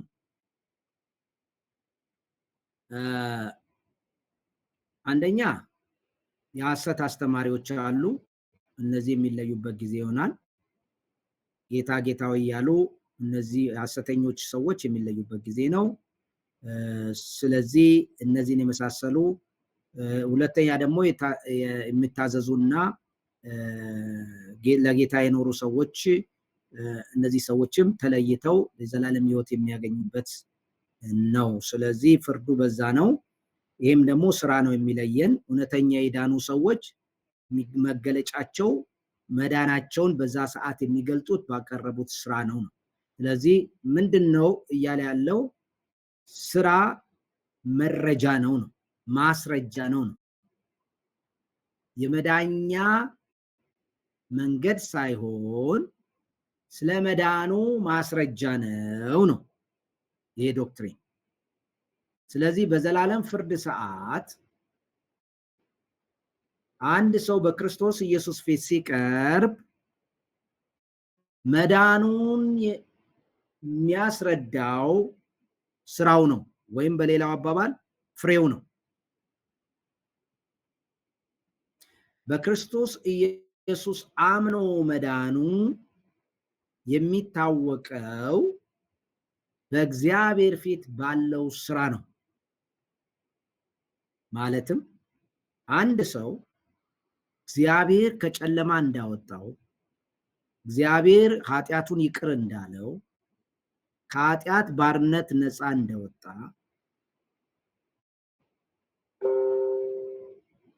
ማስረጃው በህይወቱ የኖረው የኑሮ አይነት ነው፣ ስራው ነው፣ ፍሬው ነው። ፍሬው ውጤት እንጂ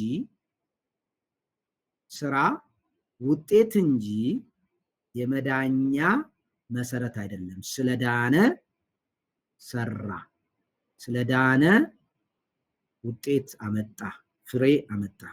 ስለዚህ ስራ አስፈላጊና ግዴታ ናቸው ነው ይሄ ዶክትሪን። አንድ ሰው ከእግዚአብሔር ጋር ህብረት አለኝ ብሎ ካለ በእንግሊዘኛው necessary evidence ነው የሚባለው። የግድ የሆነ አስፈላጊ ማስረጃ ነው ብሎ ያምናል ይሄ ዶክትሪን ማለት ነው።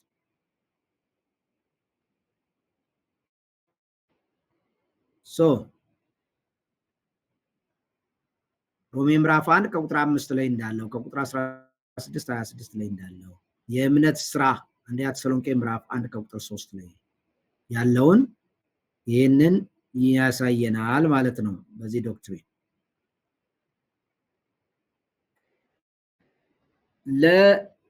እንግዲህ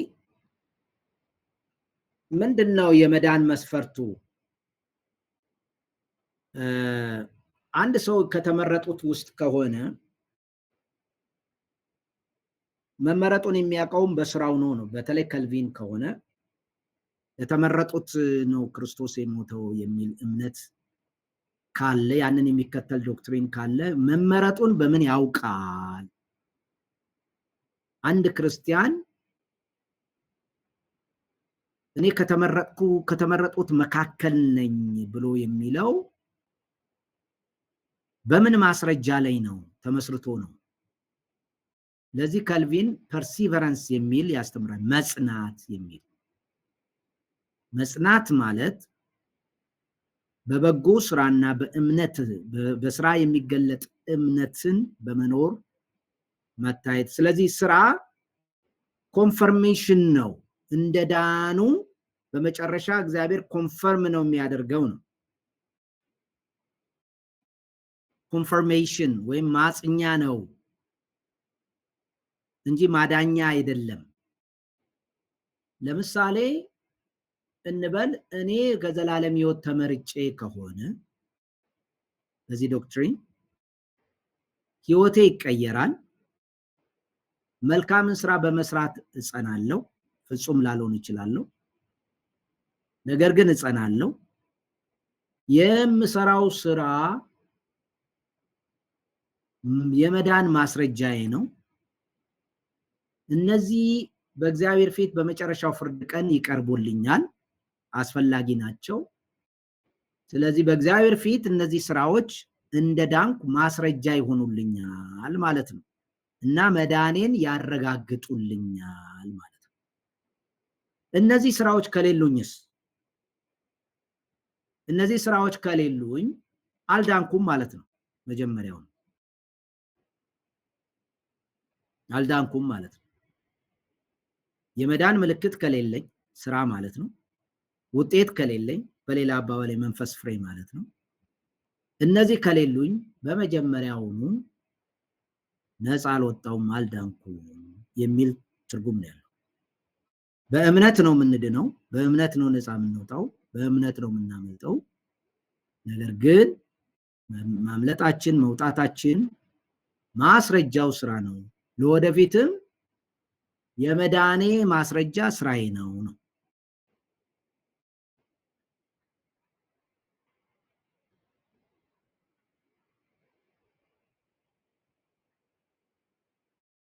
ያ እነዚህ ናቸው።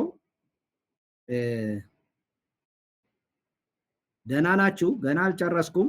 እስቲ እኔ እንኳን ይግባችሁና ስለዚህ ነገር እንነጋገርና ስለነዚህ ሁለቱ ነገሮች ተነጋግረን ሌላው አለ፣ የካቶሊክም አለ ደግሞ ገና ሌላም አለ። ምን ይመስላችኋል? ገብቷችኋል?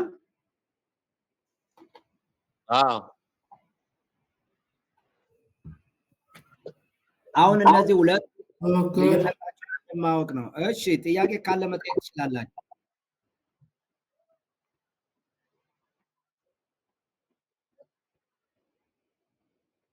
ብንወያይ ይሻላል። ምክንያቱም ሮሜ ምዕራፍ 2 ላይ ከባዱ ጥያቄ እሱ ነው።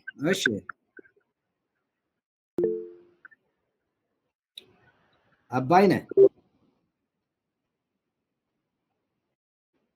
አባይነህ ቀጥል።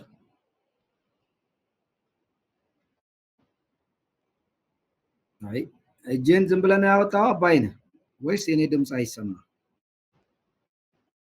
ሌላ ጥያቄ አለ?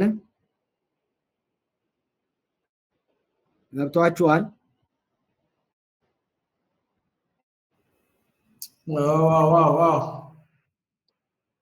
አሁን ዶክተር ገብቶናል።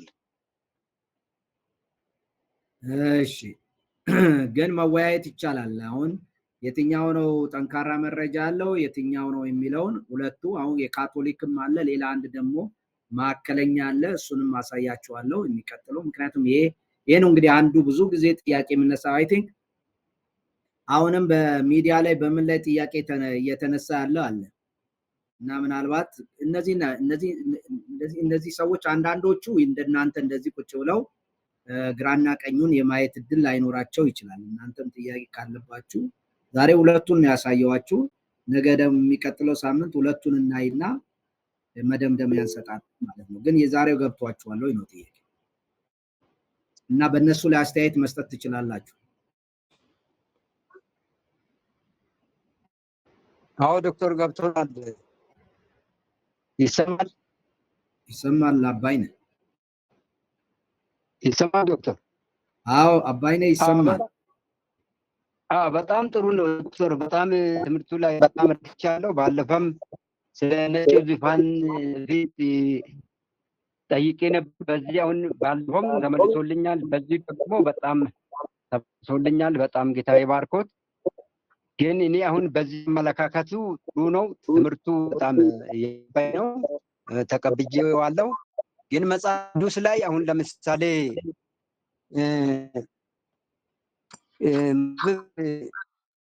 ሰባት 16 እጅግ ጻድቅ አትሁን እጅግም ጠቢብ አትሁን ይልና እንዳትጠፋ ይላል። ከዛ ወረድ ብሎ ምን ይላል? እግዚአብሔርን የሚፈራ ከሁሉ ይወጣልና ይላል።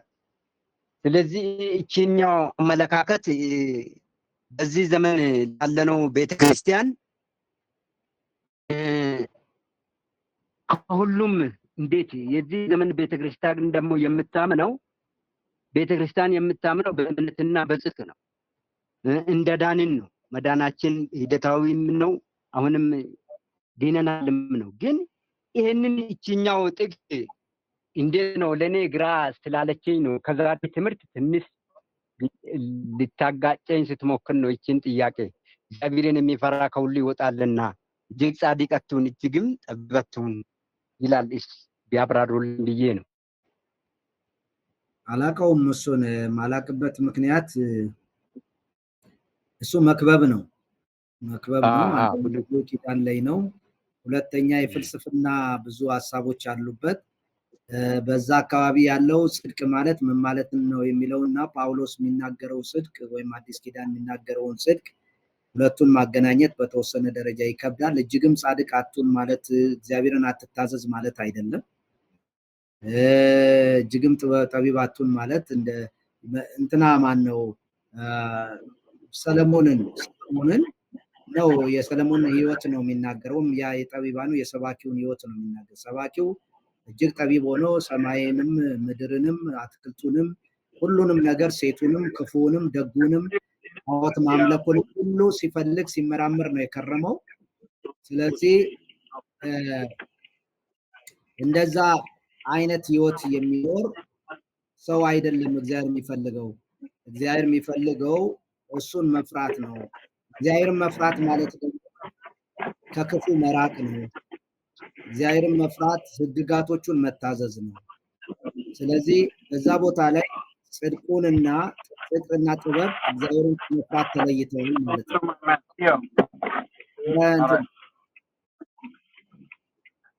እንትናችሁን ማይካችሁን ዝጉ። ማን እንደሆነ እየረበሸ ነው። ጥያቄ ነበረኝ አልጨረስኩም። አንተም ዝጋ። እሺ እኔ ልጨርስና ትከፍታላችሁ። እኔ ስነግራችሁ እጃችሁን አውጣችሁ ይታየኛል። አሁን አባይነ ዝጋ አንተም ማይክን። እሺ። ስለዚህ ሁለቱ ይለያያሉ ለማለት ነው። ምንድነው? ጽድቅንም ጥበብንም ከእግዚአብሔር መፍራት እዚያ ጋር ለይቶታል። እና እግዚአብሔርን መፍራት ማለት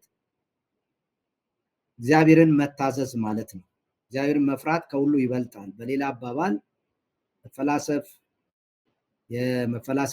ስለ እዛ እንትን ውስጥ ያለውን ነው፣ መክበብ ውስጥ ያለውን ነው። ምንድነው እሱ? ከዛፍ ቅጠሉ ጀምሮ ከሰው ኢቭን ክፉን በማድረግ እርኩሰት በማድረግ እርኩስ ነገር ምንድነው ብሎ ተመራምሯል። ምቾትን ደግሞ ለራሱ በጣም ወርቅ በማከማቸት የመዝናኛ ቦታዎችን በመስራት ሴቶች በማብዛት ሁሉን ነገር በማድረግ ሞክሯል። ስለዚህ ጥግ ያለፈ ምርምር ደግሞ እጅግ ጻድቅ አትሁን የሚለው ደግሞ ከጀስቲፊኬሽን እኛ ከምንለው የዘላለም ህይወት ጋር የተገናኘ ሳይሆን ምናልባት ከፍትሃዊ ነገር ጋር የተገናኘ ሊሆን ይችላል። ዋናው የሚያስፈልገው እግዚአብሔርን መፍራት ነው። እግዚአብሔርን መፍራት ደግሞ ዝም ብሎ የልብ ፍርሃት ማለት አይደለም። መንቀጥቀጥ ዝም ብሎ እግዚአብሔር ትልቅ ነው የሚያስፈራ ነው የሚቀርበው ማንም የለም ማለት አይደለም። እግዚአብሔርን መፍራት ማለት እግዚአብሔር የሚለውን መታዘዝ ማለት ነው። የእግዚአብሔር ህግና ትእዛዛቶቹን መጠበቅ ማለት ነው። እግዚአብሔርን መፍራት ማለት ቴሪፋይድ መሆን ወይም ዝም ብሎ በስሜት ውስጥ መንቀጥቀጥና መፍራት ማለት አይደለም። መታዘዝ ነው። እሺ እንደዚህ ብል ይበቃኛል። ሳልፊሶ ከዛ ብርሃኑ።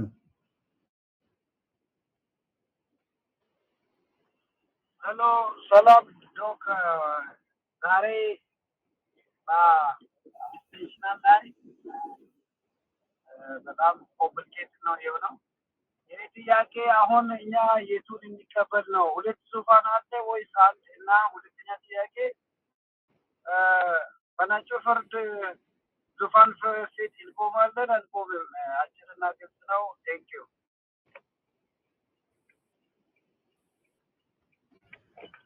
በመጀመሪያ ደረጃ ምናልባት በደም ሰምታችሁኝ ከሆነ ያቀረብኩት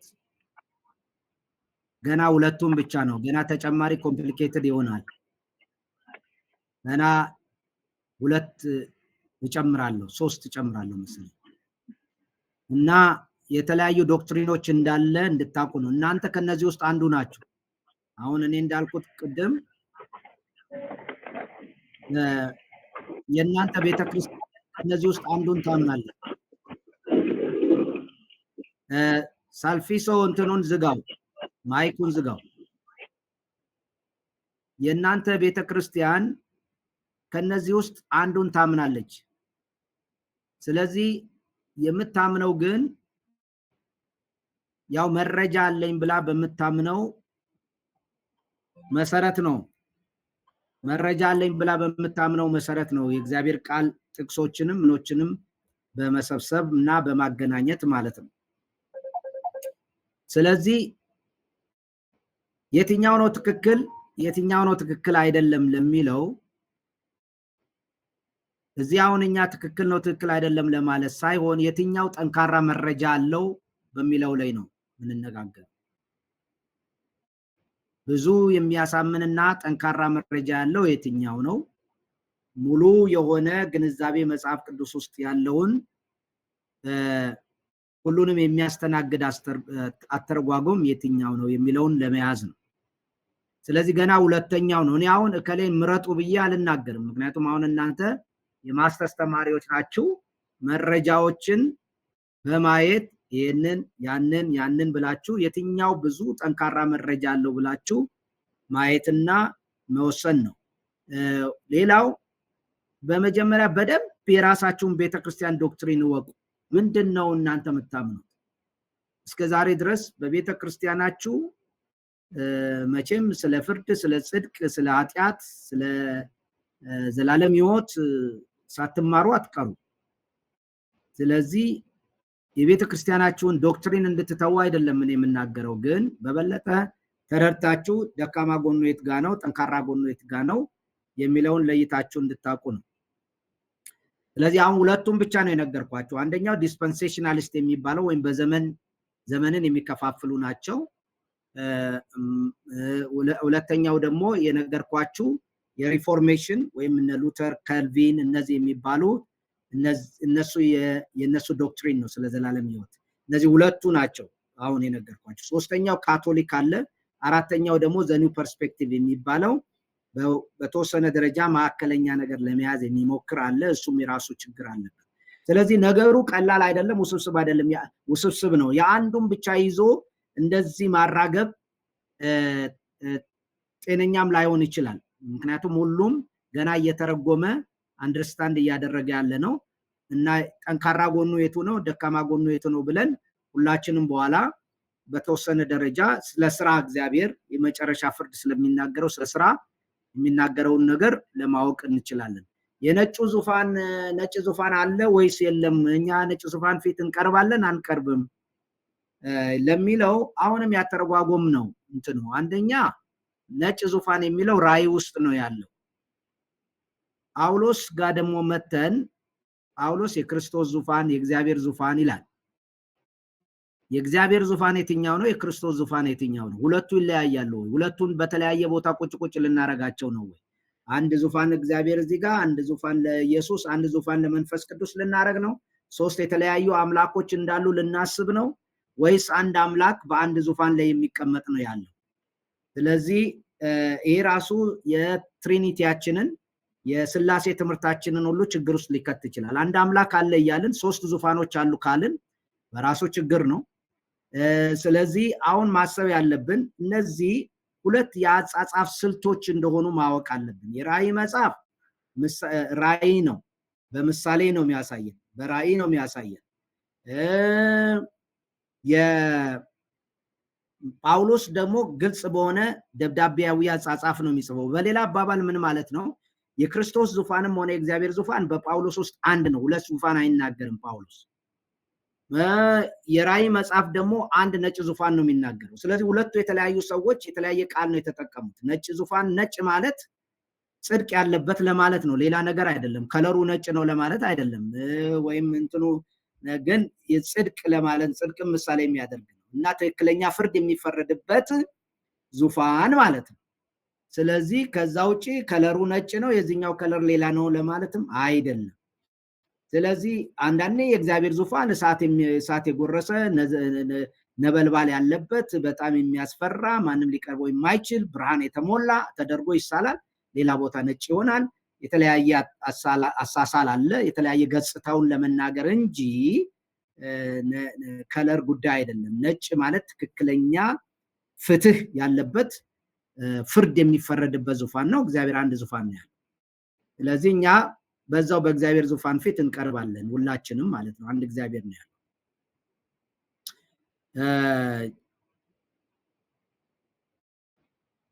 አይ ቲንክ ይሄን አልካለን። የሚቀጥለው ሳምንት በዚሁ ጉዳይ እናንተም የራሳችሁን ቤተክርስቲያን ጉዳይ እስቲ ተመራምራችሁ አጥንታችሁ እንዴት ነው የኔ ቤተክርስቲያን የምታምነው ብላችሁ አጥንታችሁ ነው።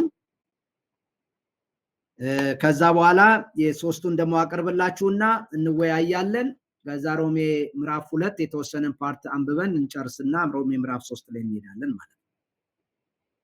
ተስማምተናል? አሁን እንስማማለን ዶክተር። አሁን ተስማምተናል። እስከዛ ድረስ በደንብ አሳስሉ። ጌታ ይባርካችሁ።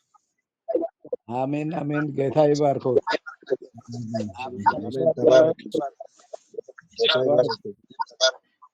አሜን። እንጸልይ። እግዚአብሔር አባታችንና አምላካችን ሆይ ስለዚህ ጊዜና ሰዓት እናመሰግናለን። ክብርና ምስጋና ለአንተ ይሁን። አቤቱ ጌታ ሆይ ወደ እውነት ሁሉ የምትመራ አንተ ጌታ ሆይ ሚዛኑን የጠበቀ መንፈስ ቅዱስ የእግዚአብሔርን ሁለንተና በቃል ውስጥ ያለውን ሁሉ ማየት የምንችልበትን ሚዛኑን የጠበቀ እምነትንና ስራን እንድሰጠን በጌታ በኢየሱስ ስም እንጸልያለን። እግዚአብሔር አባታችን ሆይ በአንተ ህይወት ውስጥ ህይወት ባዶ አይደለም። ህይወት ጌታ ሆይ እንቀሳቃሽ ሰሪ ነው። እግዚአብሔር አባታችን ሆይ ለዘላለም መልካም ሆነን እንድንኖር አሁኑኑ በአንተ ጀምረናልና እግዚአብሔር አባታችን ሆይ ክብርን ምስጋናን ለአንተ እንሰጣለን። እኛ የጠጣነው መንፈስ የገባንበት በክርስቶስ አንድ አካል የሆነው አንድ መንፈስ የሆንበት የጠጣነው አንድነት ጌታ ሆይ ያ መንፈስ በእኛ ውስጥ አድሯልና ጌታችን ሆይ በህይወታችን ያለው ለውጥ ማየት እንድንችል እንድትረዳን አንተ እንድታግዘን እንለምናለን። ህይወታችንን አንተ ተረከብ። መንፈስ ቅዱስ ምራን፣ ማስተዋልን ስጠን፣ የጥበብና የመገለጥ መንፈስ ስጠን በጌታ በኢየሱስ ስም አሜን። አሜን። እሺ ስለመሸ ብርሃኑ ነው እንትን ብዬ ሰጥቼ ረስቻለሁ። ኔክስት ዊክ ትቀጥላለህ ብርሃኑ። እሺ